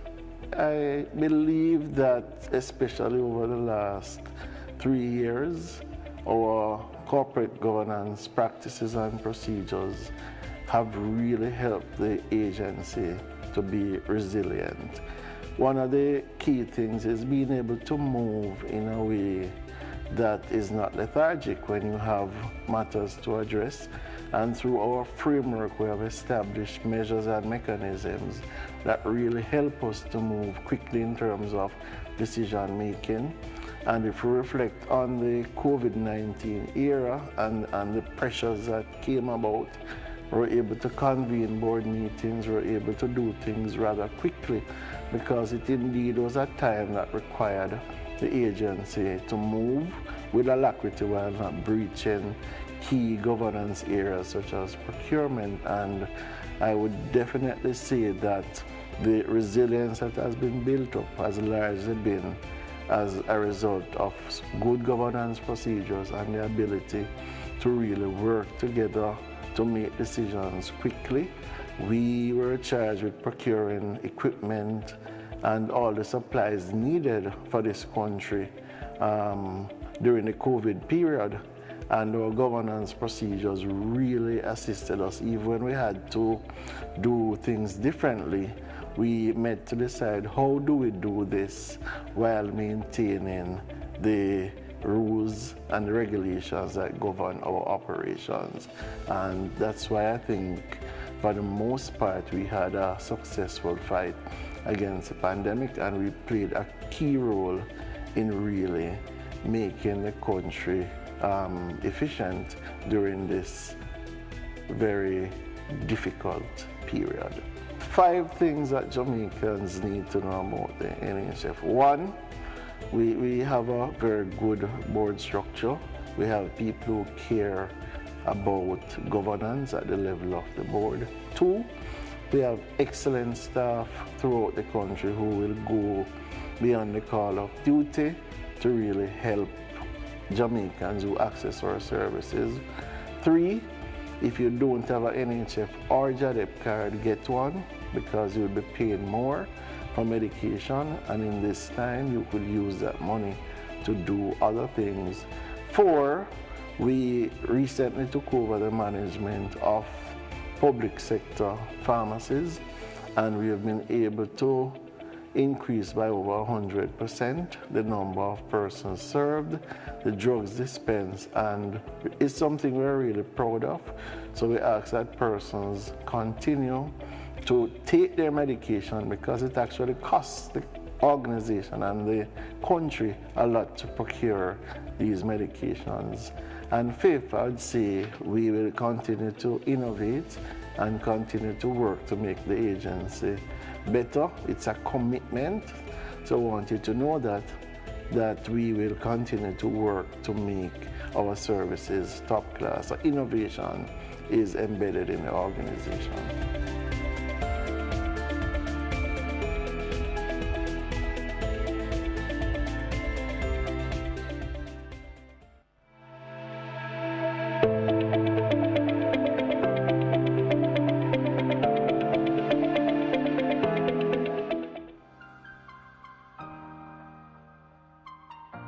Throughout Exim's 36-year history, the bank has always been dedicated to the highest standards of corporate governance, both in documented procedures and in practice. This is just a part of the bank's DNA, anchored by a demonstrated record of dedicated, competent chairmen, board members, and management with a corporate culture which demands excellence in this area. When these awards were announced a few years ago, it was only natural that we would apply, as we recognize the importance of being able to test this record against best practices.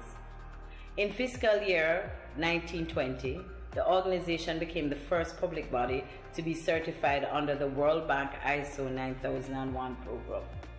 Like other quality management systems, preparation for the certification and subsequent recertification have served to, among other things, to strengthen all the processes and practices relating to corporate governance. which resulted in us not only winning the overall award in 2020, but also several of the sectional awards.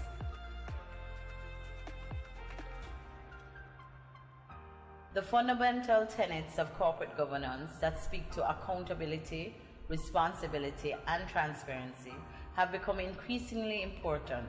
These are even more critical in the face of external challenges wrought by the vagaries of the COVID-19 pandemic. The true resilience of an organization is always tested in times of stress. Our strong standards in this area helped us to navigate not only these external challenges, but also a number of internal challenges relating to structure, staff retention, and even changing operating paradigms.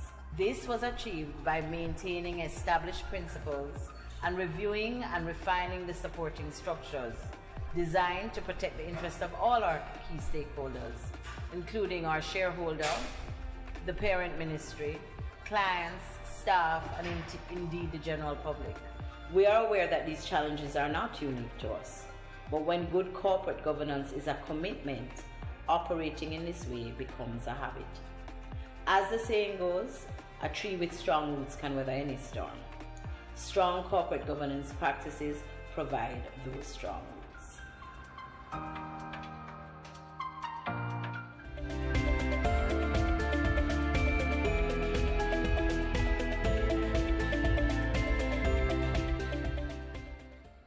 Check, check, check. I smell the nice, delicious Jamaican cuisine. I won't ask you to say anything because I know everybody's mouth is busy. But what I will say is, thank you, Pegasus. All right, we have a little bit of details to share. Just want to remind you that we are streaming live, so just in case the camera catches you, try to chew a little neat so, you know, we don't see what's happening inside of your mouth. Thank you. We have members of almost all the public bodies tuning in online. Your team members are cheering for you. There's already debates in the chat about who is going to take home what prize. I see Exim Bank represented. I see Factories Corporation. Your team is out. I don't know what Factories Corporation up to this morning. There's a campaign afoot. I see JDIC is also there. I see a few people from Chase Fund. I see a few people from National Health Fund represented as well on the chat. Good to see everybody tuning in and showing support to the different public bodies. At this time, I want to invite Ms. Kerry Gay Brown, Group Chief Legal Risk Officer, as well as Corporate Secretary at Victoria Mutual Building Society, to tell us about the process and share the evaluation report. All right, I won't even ask her to clap. Oh, clap, man, put on the far clicker. Clap for Ms. Brown.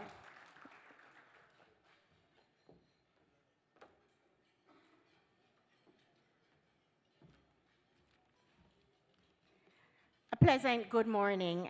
I trust that you're enjoying your breakfast.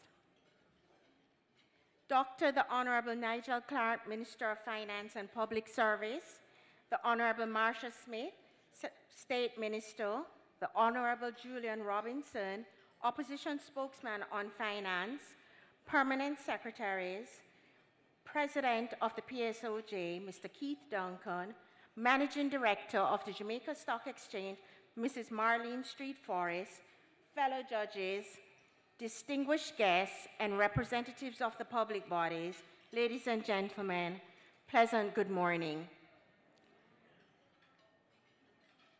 We should be much chirpier, our tummies are filled. Pleasant good morning. Okay. The strong partnership between the Ministry of Finance and Public Service and the PSOJ continues to promote the annual Public Bodies Corporate Governance Award as a major initiative to increase awareness and the benefits of good corporate governance amongst public bodies. The award seeks to encourage continuous improvement in the standards of corporate governance disclosure and to recognize public bodies that have established and maintained high standards of corporate governance disclosure and practices. The committee has observed commendable improvement in the awareness, importance, and relevance of the role of corporate governance in guiding the direction of public bodies to achieve positive outcomes, especially in the time of rapid change, crisis, and disruption to operating models. The influence of sound corporate governance practices is demonstrated by the participation level. This year, we had a 35% increase in new applicants and 65% of repeat applicants. Well done. This is evidence that value is created through good corporate governance practices. We take this opportunity to encourage all public bodies to participate. As chair of the committee, on behalf of my fellow judges, it's my pleasure to present the evaluation report. Firstly, it is important that I share with you that the committee is also guided by sound corporate governance practices through established guidelines. First, we ensured conflict of interest checks were completed in respect of each member prior to commencing the evaluation process. Secondly, as a panel, we consulted, discussed, and aligned on the measurement and criteria for the awards. We reviewed in detail all documents, all information presented, and with an in-depth review of annual reports and each website and functionality. It is against this background that we were able to assess the categories of awards. There are 4 categories of awards, 2 special awards, Best Website and Best Annual Report, a PSAJ Award, and the overall award, the Greta Bogues Award, and a special recognition award for the most improved. A little bit more about the process that we undertook to ensure that the panel operated efficiently and to meet the timelines for the selection of awardees. We established subcommittees to review applicants. Each committee was composed of at least 2 judges, and we had in place a 3rd reviewer process to examine variances of 7% and greater. Scores were tallied, and thereafter, the top 5 applicants were invited for interviews. The interview panel was conducted by at least 4 judges. The interview panel engaged representatives of public body representatives in discussion to gain understanding related to the adoption and practice of corporate governance practices at the board level and throughout the respective organization. Discussions were frank, open, and transparent. Applicants were fielded tough questions to answer in demonstration of how corporate governance practices was being established and entrenched through accountability and transparency. The committee focused in the evaluation process on 4 major components, and I'll share some key observations. Board composition, function, and structure. We commend the applicants for ensuring that boards were duly constituted and directors' composition reflected diverse skills and experience to guide the strategic direction of the relevant public body. Corporate governance policies, practices. The committee noted that policies and procedures were established. However, there was room for greater improvement in the updating of documentation to be current. Compliance and disclosure of information. The committee noted an acceptable level of compliance and disclosure. However, there were opportunities to improve through creative and innovative ways to engage and provide information to stakeholders given the changing environment in which we operate. Disclosure of compensation of directors and senior managers. I'm pleased to report there was 100% compliance in this area, and we commend applicants on this high compliance standard.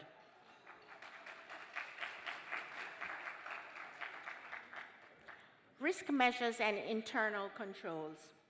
The overall observation revealed that risk measures and internal controls required ongoing review and improvement. Sound risk management requires a robust framework to be developed and implemented in order to build resilience and to be forward-looking as the organization seeks to detect, monitor, and respond adequately to existing and emerging risk factors. We have certainly learned lessons from the pandemic, in particular, the importance of emerging risk factors, such as cybersecurity, supply chain disruption. And so it's important that your emerging risk framework looks at these areas. We encourage all applicants to adopt benchmarks as part of your risk management framework. I wish to share some general observations for the website and annual reports. Applicants had websites developed, up and running. However, we urge public bodies to leverage the website as a tool to engage stakeholders, improve its functionality and interactivity whilst providing updated information, and at all times being mindful that we operate in a fast-paced, rapidly changing digital world. The annual reports, we commend applicants on the effort to publish reports within the required timelines. We also encourage you to use it as an engagement tool for stakeholders to give a better understanding of how public bodies operate, to give information on your set objectives, your key performance indicators, targets, and how you have achieved this during the year. I will speak briefly now on the next steps. During 2023, the committee, along with the Ministry of Finance and Public Service, will host a feedback session. Through this session, we will provide feedback on areas for improvement and observations. We look forward to the participation of applicants to provide you with insights to further strengthen corporate governance practices. In wrapping up, I wish to acknowledge the following persons or organizations. We're grateful to the Jamaica Stock Exchange, Mrs. Marlene Street Forrest, for sponsorship of the Best Website and Annual Reports Award. We're also grateful to the Planning Committee that effectively executed this award process. In particular, my heartfelt gratitude to Ms. Cheryl Sylvester James, who kept me on my toes. You would have seen her earlier. She did a rendition of the national anthem. Cheryl ensured I was on time, I managed efficiently, and was able to provide her with all the relevant information for today's ceremony. The public sector, PSOJ, I'd like to thank Mrs. Cheryl Barnes and Demoy Haylett for their support to the committee. The evaluation panel, my fellow judges. The panel was comprised of members who served with passion and commitment, who brought diverse knowledge and experience to the evaluation process. I'd like to thank Ms. Indiana Mintacoy-Jones, new judges from the PSOJ, Ms. Sonia Barkley, Ms. Anna Harry, Ms. Melisha Walters-Gordon. And I'd like to thank Mr. Tony Lewis, consultant. And of course, our public sector representatives. We could not have done this without you. Thank you, Lenworth Taylor and Shane Cunningham. Thank you, my fellow judges. It was my pleasure to serve alongside you. We'd also like to express our appreciation to our support group. Yes, we do have a support group. Thank you to Ms. Anne-Marie Roden and Ms. Sandra Wright for their continued support and contribution to the committee. To our applicants, we encourage you to participate next year and to continue to build on the tenets of sound corporate governance. To our awardees, congratulations on your effort.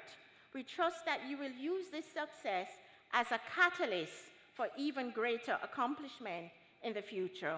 Thank you very much.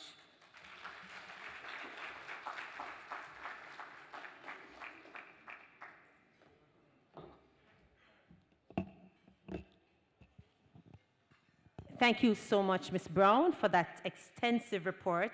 As you can see, a lot of work went into the selection of these winners today, and I hope they congratulate their staff on the support, because we cannot do this without the team. At this time, we're going to be presenting the certificates of participation to all 17 entities who were nominated in the 2022 Public Bodies Corporate Governance Awards. And before we get that process started, just a little bit of instructions. The persons who are going to be representing the entities, please make yourself ready. And when you approach the platform, come to the, what's that? Your right, enter from the right, and then you're going to exit on the left. Right? Nice. And now I would like to invite Mrs. Sandra Wright, Acting Principal Director, Office of the Cabinet, representing Ambassador Douglas Saunders, Cabinet Secretary, to join me on stage. She will be making the presentations to the candidates. And the first company is Bureau of Standards. Enter from the right. We have somebody from the Bureau of Standards coming up. Yes, she's making her way up. And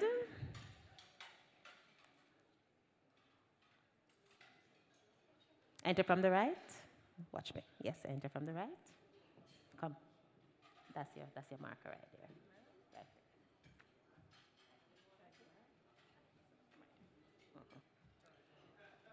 Turn it around.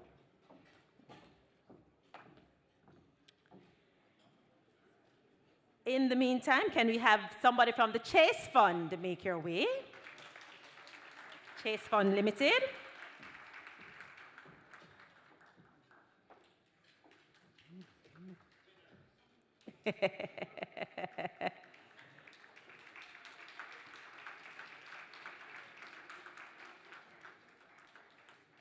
E-Learning Jamaica. Can someone make your way in the meantime? Yes.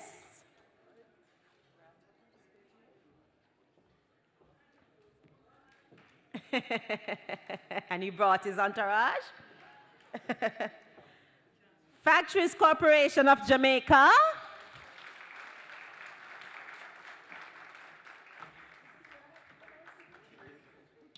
Yes.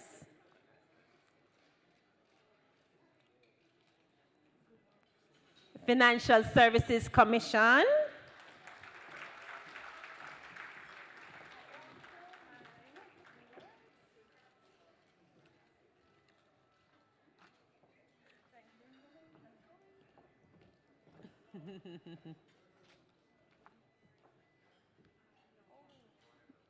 No, go that way. Continue. Jamaica Civil Aviation Authority.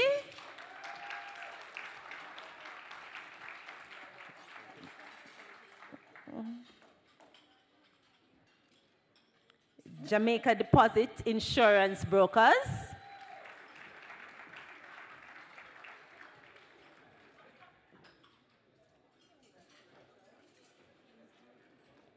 Jamaica Mortgage Bank.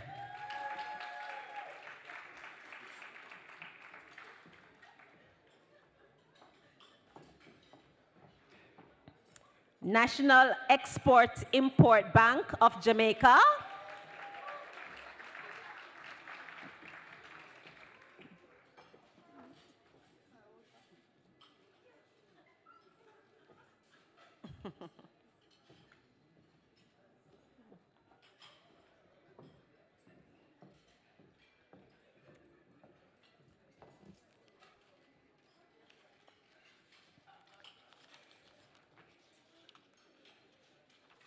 Awesome. Thank you so much, Ms. Sandra Wright, for making those presentations. Please give Ms. Wright a round of applause. At this time, I'd like to ask Ms. Sonia Barkley to join us on stage. She'll be presenting the remainder of the awards. She is one of our hard-working judges. National Health Fund.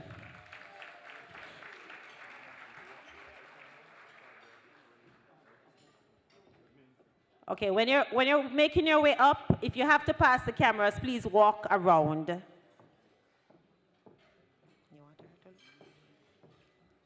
National Housing Trust.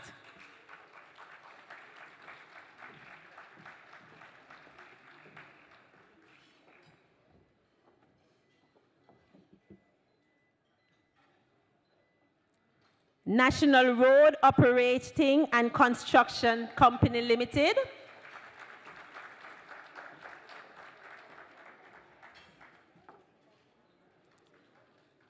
National Solid Waste Management Authority.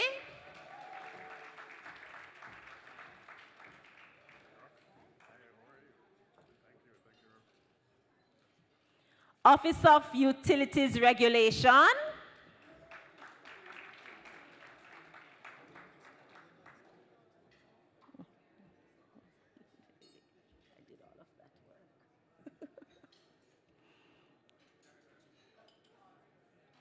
Yes. Excuse me.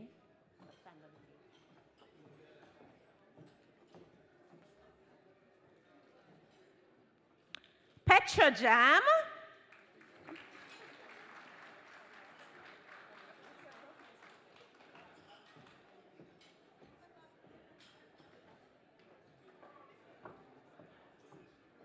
Port Authority of Jamaica.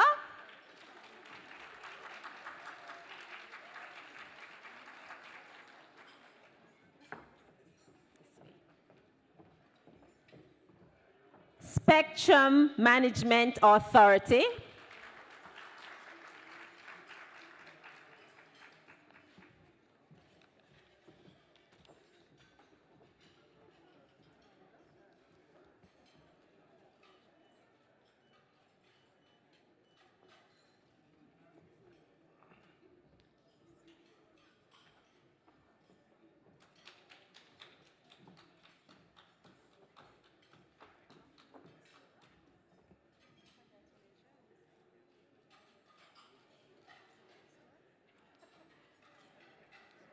Thank you so much, Ms. Barkley, for your assistance in making those presentations.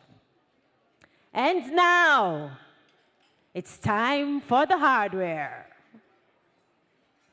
Ladies and gentlemen, we are here to award these public bodies for specific things. And in this segment of the presentations, we are going to ask you to get your real applause voice together. For the persons joining us virtually, big up the companies in the chat. And for the entourage that's in the room, I want to hear you. The first special award is sponsored by the Jamaica Stock Exchange, and therefore we invite the marvelous Dr.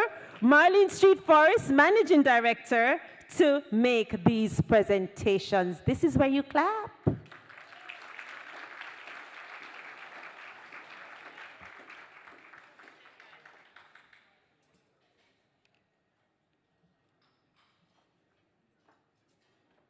Okay.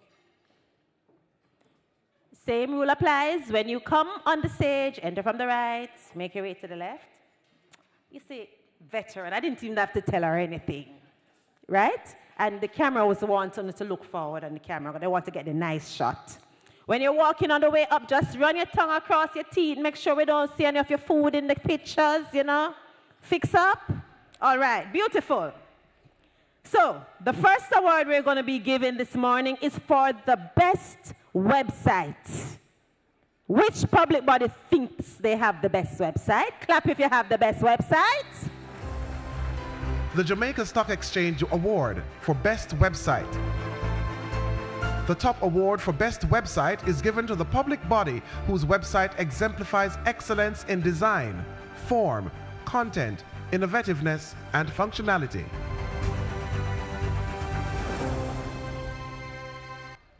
And in third place, the company with the third best website, getting the award sponsored by the Jamaica Stock Exchange is Factories Corporation of Jamaica.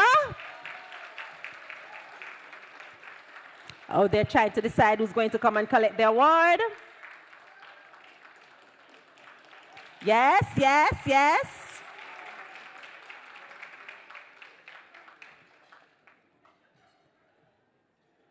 And in second place,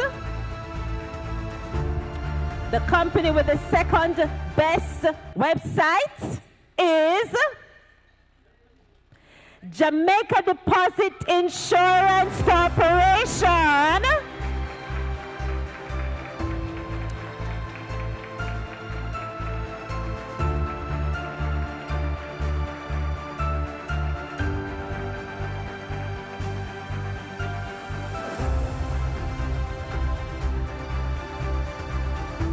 Yes.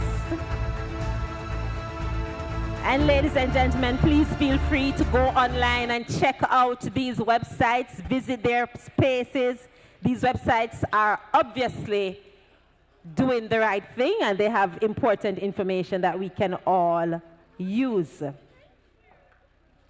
And in first place, the company with the best website, winning the Jamaica Stock Exchange Award for 2022 is the National Health Fund.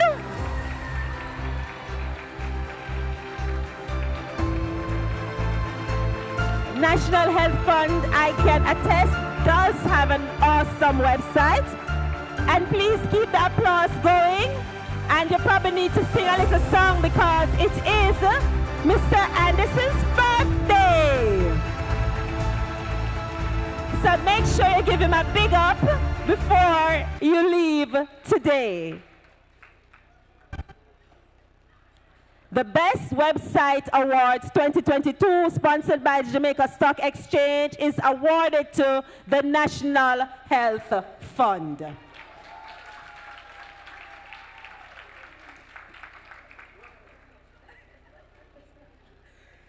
Yes, yes, yes. And we continue. This next award is also sponsored by the Jamaica Stock Exchange. So, Dr. Marlene Street Forest, you're going to stay exactly where you are. You're doing a good job so far. Clap Dr. Marlene Street Forest now, please. And this award is for the best annual report. Who had the best annual report this year? Say the name. The Jamaica Stock Exchange Award for Best Annual Report. Sponsored by the Jamaica Stock Exchange, the top award for the Best Annual Report is given to the public body which produces a well-designed, well-organized document where the information on the entity's operations is relevant, complete, understandable, and free from ambiguities. Annual reports submitted were adjudged based on their governance reports, financial and operational information, layout, design, as well as compliance with legislative disclosure and content requirements.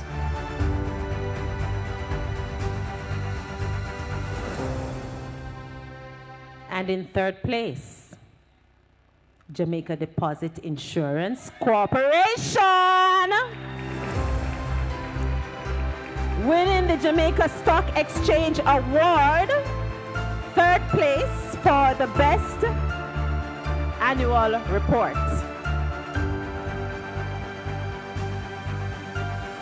Give them an applause now, man.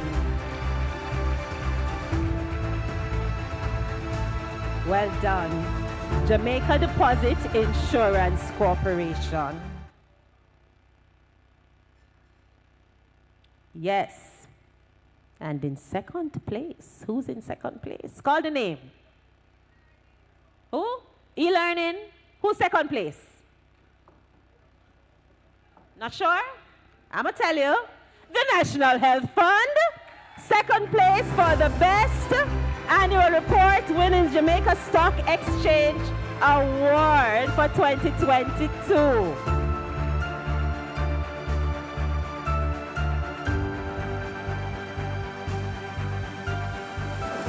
Yes, yes.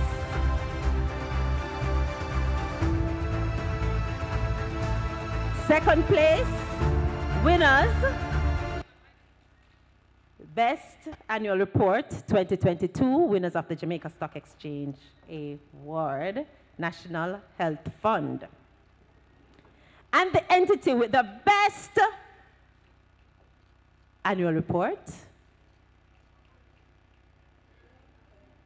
Exim.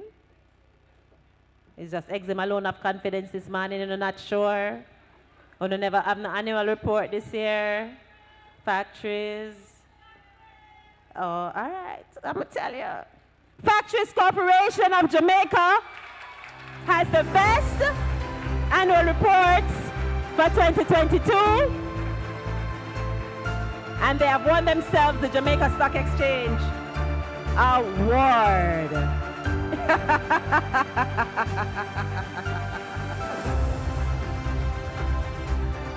Yes, yes. Congratulations to Factories Corporations of Jamaica on this wonderful award. Yes, yes, thank you, and thank you to Dr. Marlene Street Forrest for being such an awesome presenter. And now we invite Mrs. Imiga Breeze McNabb, Executive Director, Private Sector Organization of Jamaica, to present the PSOJ's Award for the Most Improved Public Body. You know, the professional Lebin, I don't even have to tell her about the marker. She just stand in the right spot. Thank you. And now, the Private Sector Organization of Jamaica's Award for Most Improved Public Body. This award recognizes the public body which has made the most noteworthy improvements throughout its participation in the awards. This would be evidenced by improvements that include the quality and standard of applications, governance practices, annual reports, websites, as well as accessibility to data and information.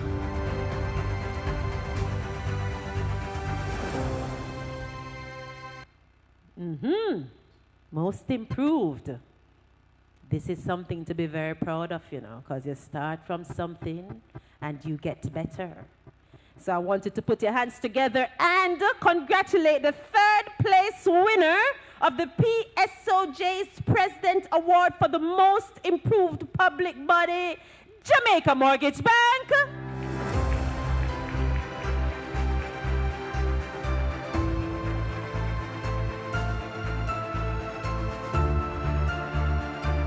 No man, you don't eat already, you know, and you want some proper clap, man.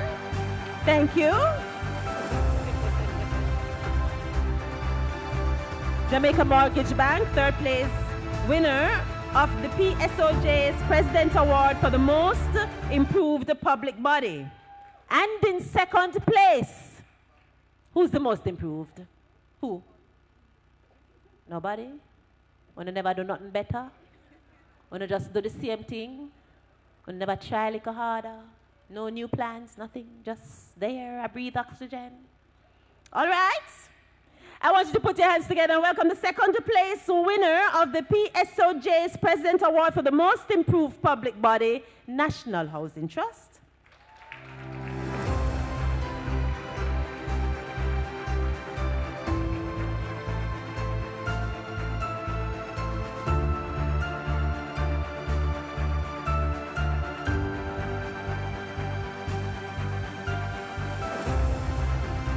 Yes, yes.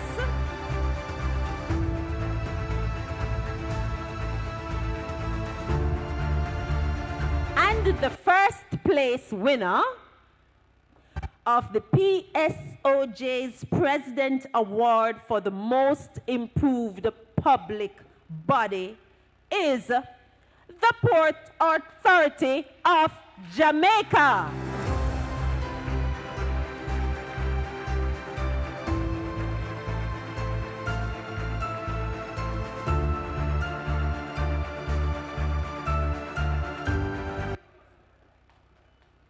Improvement should be celebrated. Yes, clap them, man.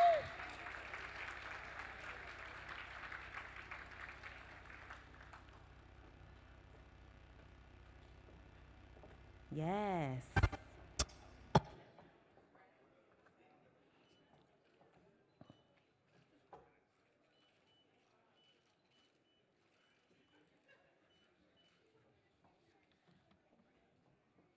And thank you so much, Mrs. Amiga Breeze McNabb, Executive Director, Private Sector Organization of Jamaica, for making those presentations. And now we invite Honorable Minister Marsha Smith, Minister of State in the Ministry of Finance and Public Service, to present the Ministry of Finance and the Public Service Award for Risk Measurement and Internal Controls. This is where the accountability happens. The MOFPS Award for Risk Measurement and Internal Control. The public body which topped this category was assessed as an entity that has implemented appropriate internal control policies and systems, inclusive of an enterprise risk management policy, internal audit functions, as well as a functioning business continuity and/or disaster recovery plan.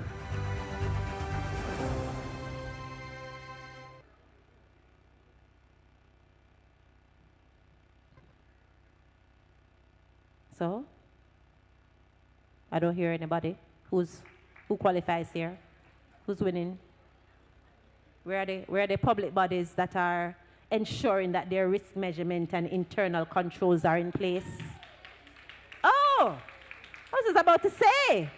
In third place, where am I?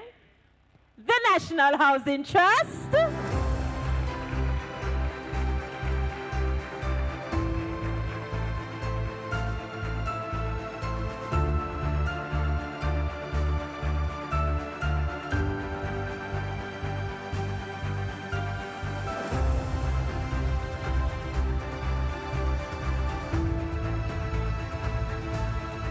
Yes. Third place winners of the Ministry of Finance and the Public Service Award for Risk Management and Internal Controls, National Housing Trust.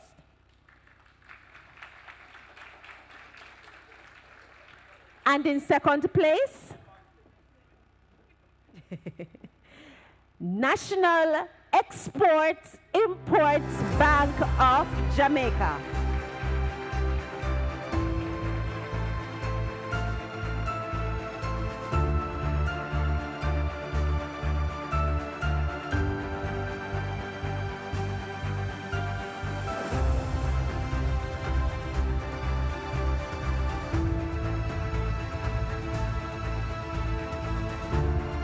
Yes, keep the applause going and congratulate our second place winners of the Ministry of Finance and Public Services Award for Risk Measurement and Internal Controls.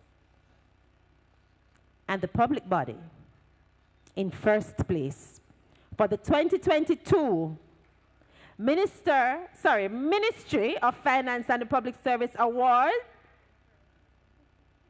Risk Measurement and Internal Controls. It's the birthday team, National Health Fund. Lots of birthday prizes for you today, Mr. Anderson.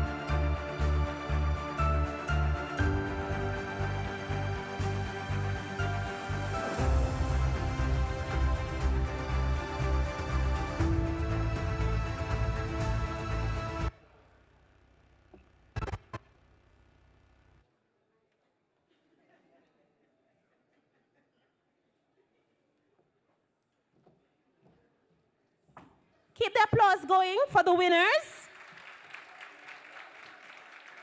of the 2022 Ministry of Finance and the Public Service Award, Risk Measurement and Internal Controls. Congratulations to the National Health Fund. Yes, and thank you so much, Minister Marsha Smith, Minister of State in the Ministry of Finance and the Public Service, for making the presentation. And now we invite Ms. Anne-Marie Roden, Corporate Governance Consultant and former Deputy Financial Secretary of the Public Enterprises Division in the Ministry of Finance and the Public Service. Put your hands together and welcome Mrs. Roden, please. And so, this award is called the Anne-Marie Roden Award, Compliance and Disclosure of Information. And in third place,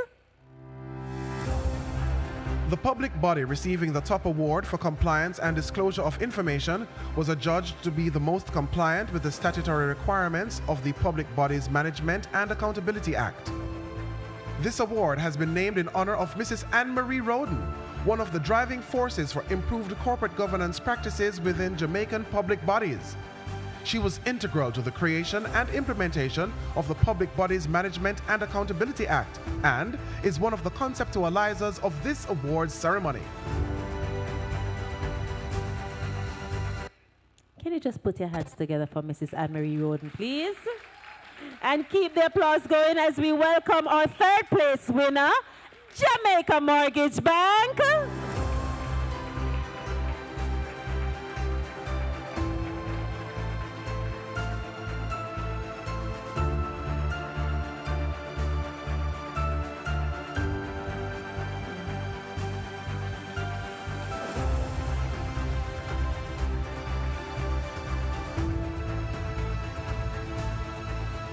And in second place,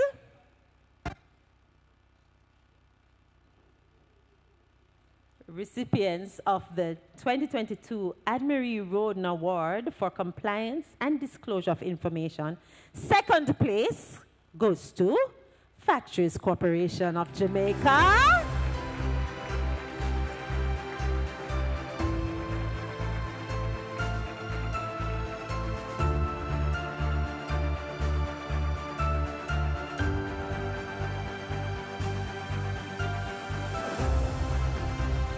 Yes, keep the applause going as they make their way up. Well done.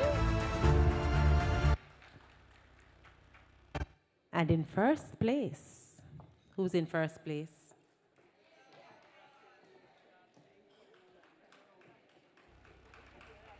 You? Oh, all right, let's see. And in first place, the public body taking home the Anne-Marie Roden Award for Compliance and Disclosure of Information 2022, Office of Utilities Regulation.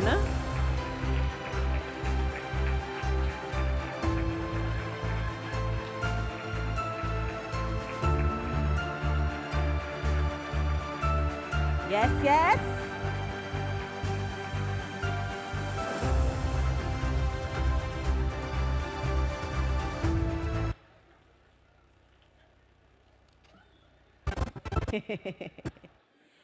Give her a round of applause, please, representing the first place winners of the Anne-Marie Roden Award for Compliance and Disclosure of Information, Office of Utilities Regulation. Thank you so much, Mrs. Anne-Marie Roden. Please give Mrs. Roden a nice welcome round of applause. Yes, yes.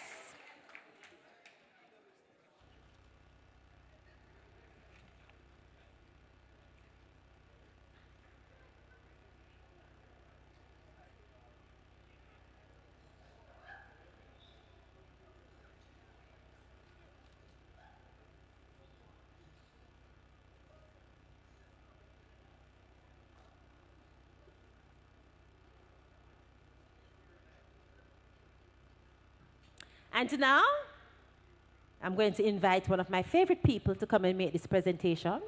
I don't know if she knows that she's going to do this, but I'm going to call her up anyway. Please welcome Ms. Carleen Smith, Deputy Financial Secretary at the Ministry of Finance and the Public Service, to present the Financial Secretary's Award for Corporate Governance Policies and Procedures and Practices.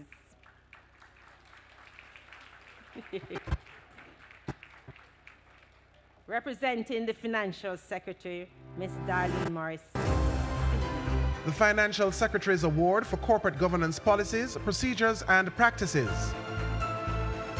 The top award in this category is given to the public body which effectively implements corporate governance policies, procedures and practices in relation to the operation of the board. These include board charter, corporate social responsibility policy, appraisal of the CEO, and availability of preparatory documents for board meetings.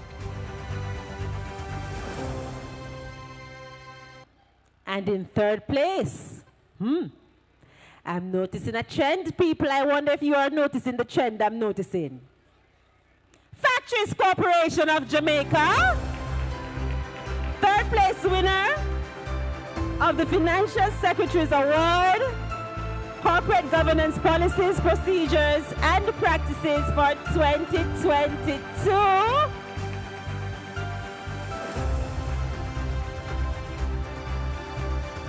Yes, they came to play this year. Factories Corporation of Jamaica.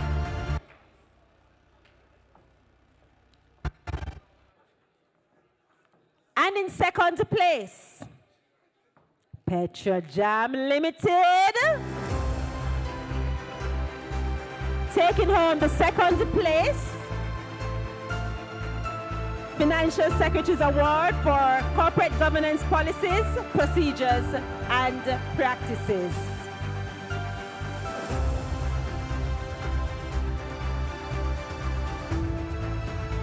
Noticing a trend, folks. We're noticing a trend. And in first place, who's in first place? National Health Fund.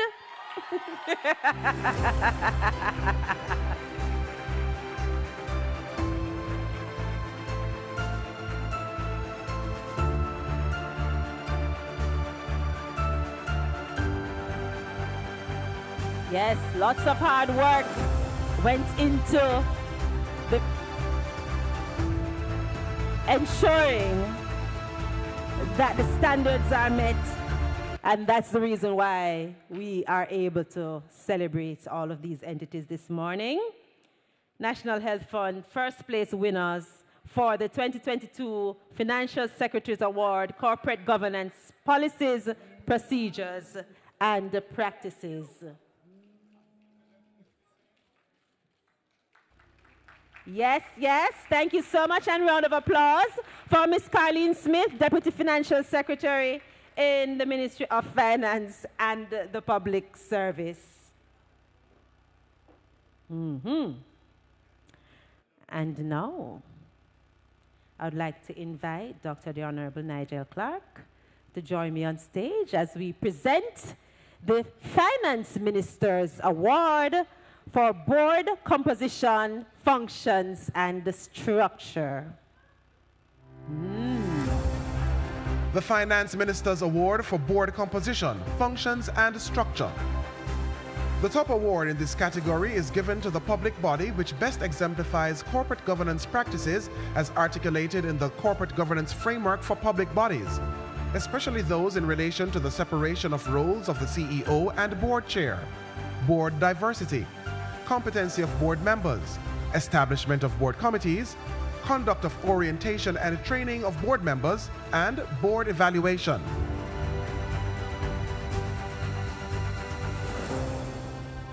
Yes, and in third place, who's in third place? No, nobody not guessing on the stop guess? National Export-Import Bank of Jamaica. Third place winners for the Finance Minister's Award, Board Composition, Functions, and Structure.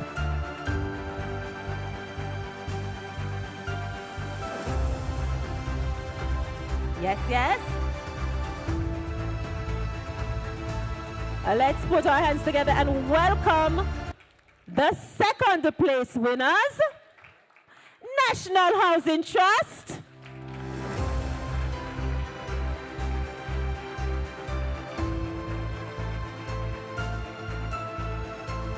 The National Housing Trust second place winners of the Finance Minister's Award, Board Compositions, Functions, and Structure. Keep the applause going. And let us welcome the first place winners, Factories Corporation of Jamaica.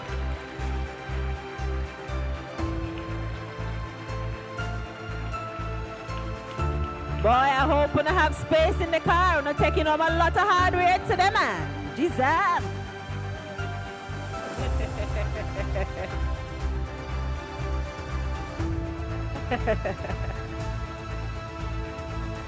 The 2022 Finance Ministers Award Board Compositions, Functions and Structure goes to the Factories Corporation of Jamaica Limited. Well done.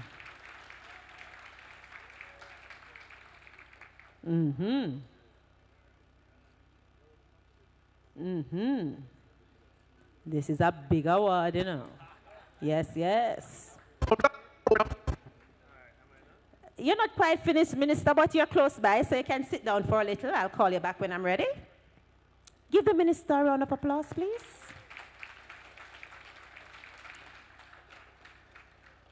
And it's time for the big one. This is the one where you get to boast and brag. And my notes say that this award has been won for 3 years by the National Health Fund. I wonder if there will be an upset this year. Mr. Anderson, it's your birthday. What you say? All right.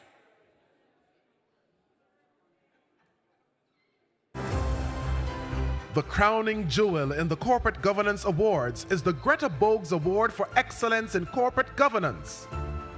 This is awarded to the public body receiving the highest overall score based on assessment of their application, interview, annual report, and website. This public body will, over the next year, fly high the flag of corporate governance, will stand tall among public bodies in Jamaica, and be worthy of emulation.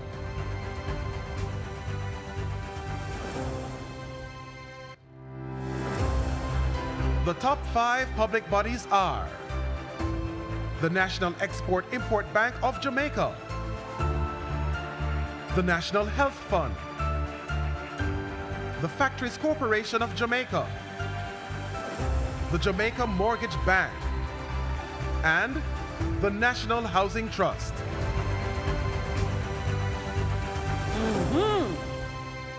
At this time, I'd like to invite Mr. Keith Duncan, Private Sector Organization of Jamaica's president, to join us on stage.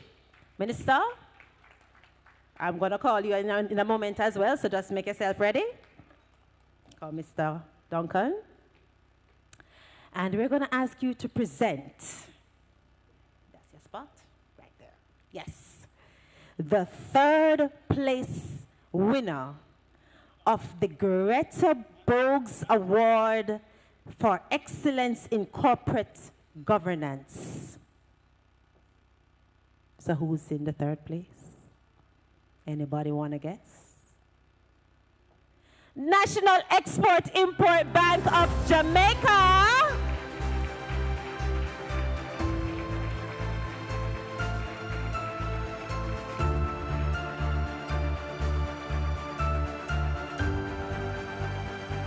This is the 3rd place for the overall prize. People on eat already. Give the people a round of applause. National Export-Import Bank of Jamaica, Exim Bank, walks away with the 3rd place, the 3rd overall winner for excellence in corporate governance. It's the Greta Bogues Award. Well done, Exim Bank. Mr. Duncan, where are you going? I don't finish with it yet. And in 2nd place? Who's in 2nd place?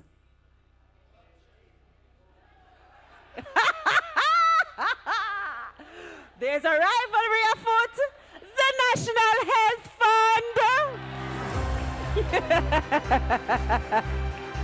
We have an upset. That means we have a new winner for the Greta Bogues Award for Excellence in Corporate Governance. The National Health Fund has already won this award 3 times. So they're not so far from the first this year. So they can call this half, 3.5 times. Yes, what a birthday you're having, Ms. Anderson. Mr. Minister, please make your way. Well done, National Health Fund, the second place winner for the Greater Bogues Awards in Excellence and Corporate Governance. Thank you, Mr. Duncan. Clap Mr. Duncan as well, now, please.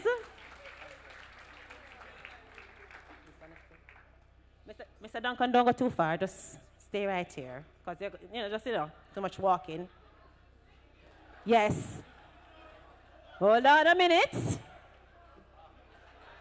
We still have to announce the winner. Why is this corner so rowdy over here? Who's the winner? You know what?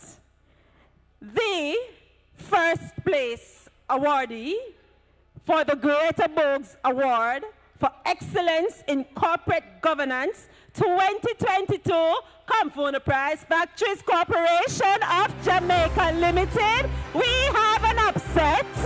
They came to win this morning. They said they're taking on the prize, and they, in fact, are going to do so. Yes, yes. Congratulations to the entire factories team. I know the virtual space is going crazy right now because they were tuning in online. Yes, yes. And of course, Mr. Duncan, step in. You want to go on the other side? All right. Yeah. Keep the applause going, people. Well done, well done.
Yes, congratulations to the 2022 winner of the Greater Bogues Awards in Excellence in Corporate Governance, Factories Corporation of Jamaica. And we'd like to invite their CEO to, of course, come and say a few words. Clap him now, please.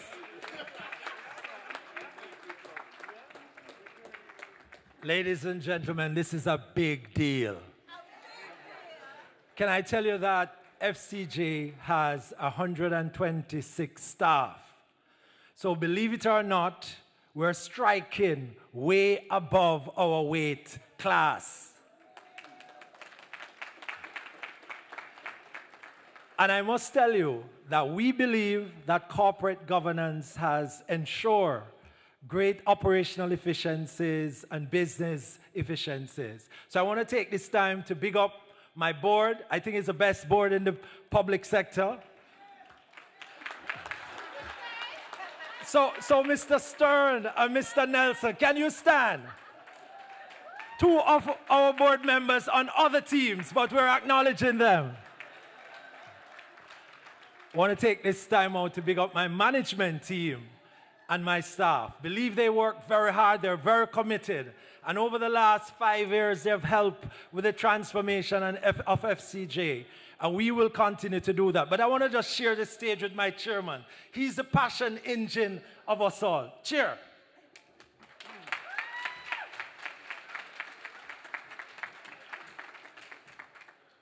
Good afternoon, or good morning, everyone.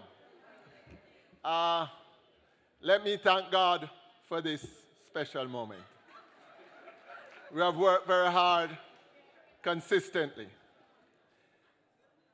6 years ago, we would never have thought that we were in a position to even apply for this Corporate Governance Award. Mainly because when we took over the board, we inherited a damning report from the Auditor General that appears as if the body or agency had become intoxicated with missteps in corporate governance. And today, we can proudly say that we are, as a body, is as sober as a church mouse. We did that by looking at the organization and first look at the board structure. And we believe and we mandated ourselves to be the leading example of how we are going to guide the management. And we accepted the fact to do so, we have to be responsible, transparent, honest, and independent. And we passed on that message to the management. We selected first a very competent, well-respected, and high track record managing director to guide the team. And we look at all the various committees that is required to follow the corporate governance public body expectations. And we set up all the necessary committees. We didn't have a legal committee. We didn't have a procurement committee. We didn't have a marketing committee. We didn't have a project committee. So you can understand why there were missteps. And we set up the relevant policies in place to guide those committees. And I must congratulate the managing director and his team. They have done a fantastic job in following policies, understanding the role that the board had set out, and the high standard. And it was not surprising that in 2019, we won 5 Corporate Governance Awards. And in 2020, we won 6 Corporate Governance Awards. And today, history has unfolded itself. But we won't be satisfied with this achievement today. We are sure the PSOJ and the Ministry of Finance, we will continue to work hard. We will continue to be an example to Jamaica that there are transparency and good governance in this government. Thank you all. And may God bless you all. I big up all my colleagues who have won prizes. I'm sorry, National Health Fund. We, over the last 3 years, we have competed strongly. Back and forth, back and forth. You won one, we won one. We come second, you come first. Today, thank you. All right. For all the other participants, the 17 participants, you're all winners. You have all done well. And we will continue to embrace each other as link-up government agencies to do the best for Jamaica. Thank you all.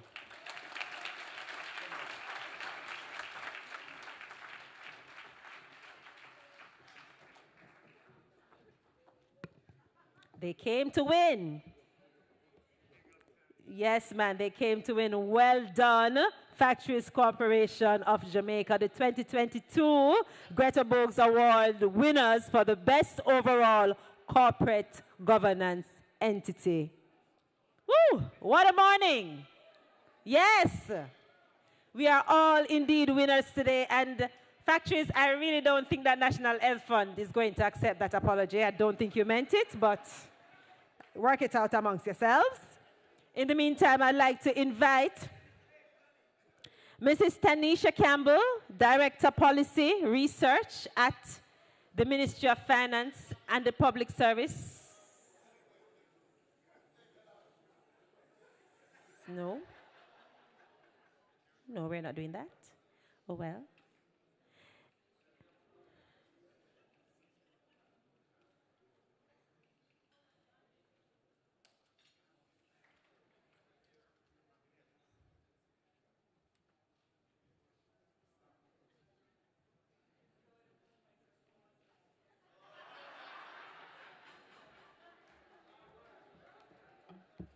Oh. My mistake. We are indeed thankful. And at this time, we're going to invite Mrs. Amisha Brown, Marketing and PR Manager from the Private Sector Organization of Jamaica, to move the vote of thanks. Thank you so much. Certainly can't compete with all of that excitement. But having left the public sector a few weeks ago, the minister did announce some exciting news that I'm excited about. Or a little secret there, Minister. Good morning, all.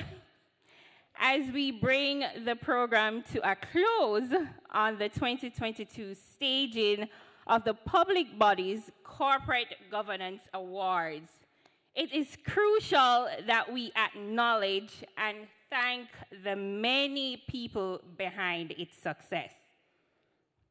With their vision and dedication, the CG Corporate Governance Awards was conceptualized. We must recognize the public-private partnership and the mutual respect between the Ministry of Finance and the Public Service and the private sector organization of Jamaica that has caused this event to be hosted annually. To the planning committee, comprising, yes, the Ministry of Finance and PSOJ representatives, so it's not just Ministry of Finance alone this year, we're also there with them, who work tirelessly and ever so efficiently from start to finish. So all those late night calls and emails can end now. Thank you. It is time, we thank our sponsor, the Jamaica Stock Exchange, for their continued sponsorship of this event and ensuring that the public bodies are appropriately recognized for their steps in providing good corporate governance and practices. To our keynote speaker, Dr. Honorable Nigel Clark, your charge and words were inspiring and practical.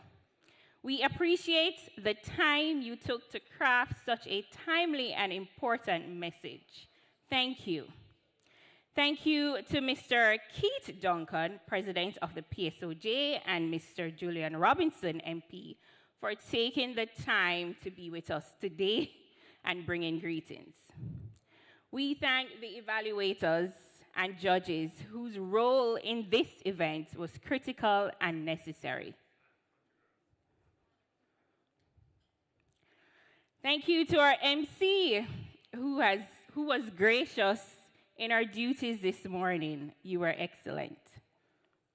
A special thank you and recognition to all the participating public bodies, especially the Greta Bogues awardee, FCJ. Big up. Your work is commendable and appreciated.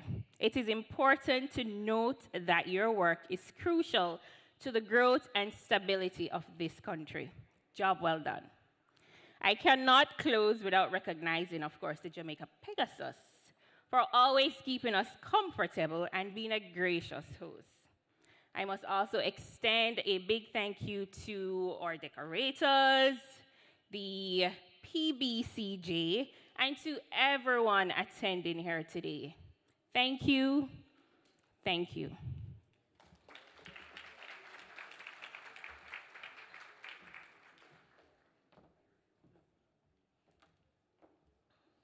And thank you, Mrs. Brown, for thanking all of us.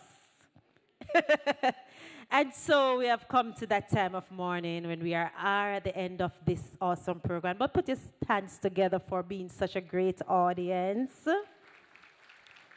It is almost 12 o'clock, so you can still get some work done. So for those of you who are planning to go straight home, yes, I knew what you were going to do. You were hoping to go a little longer so you can say, well, I don't have to go to the office.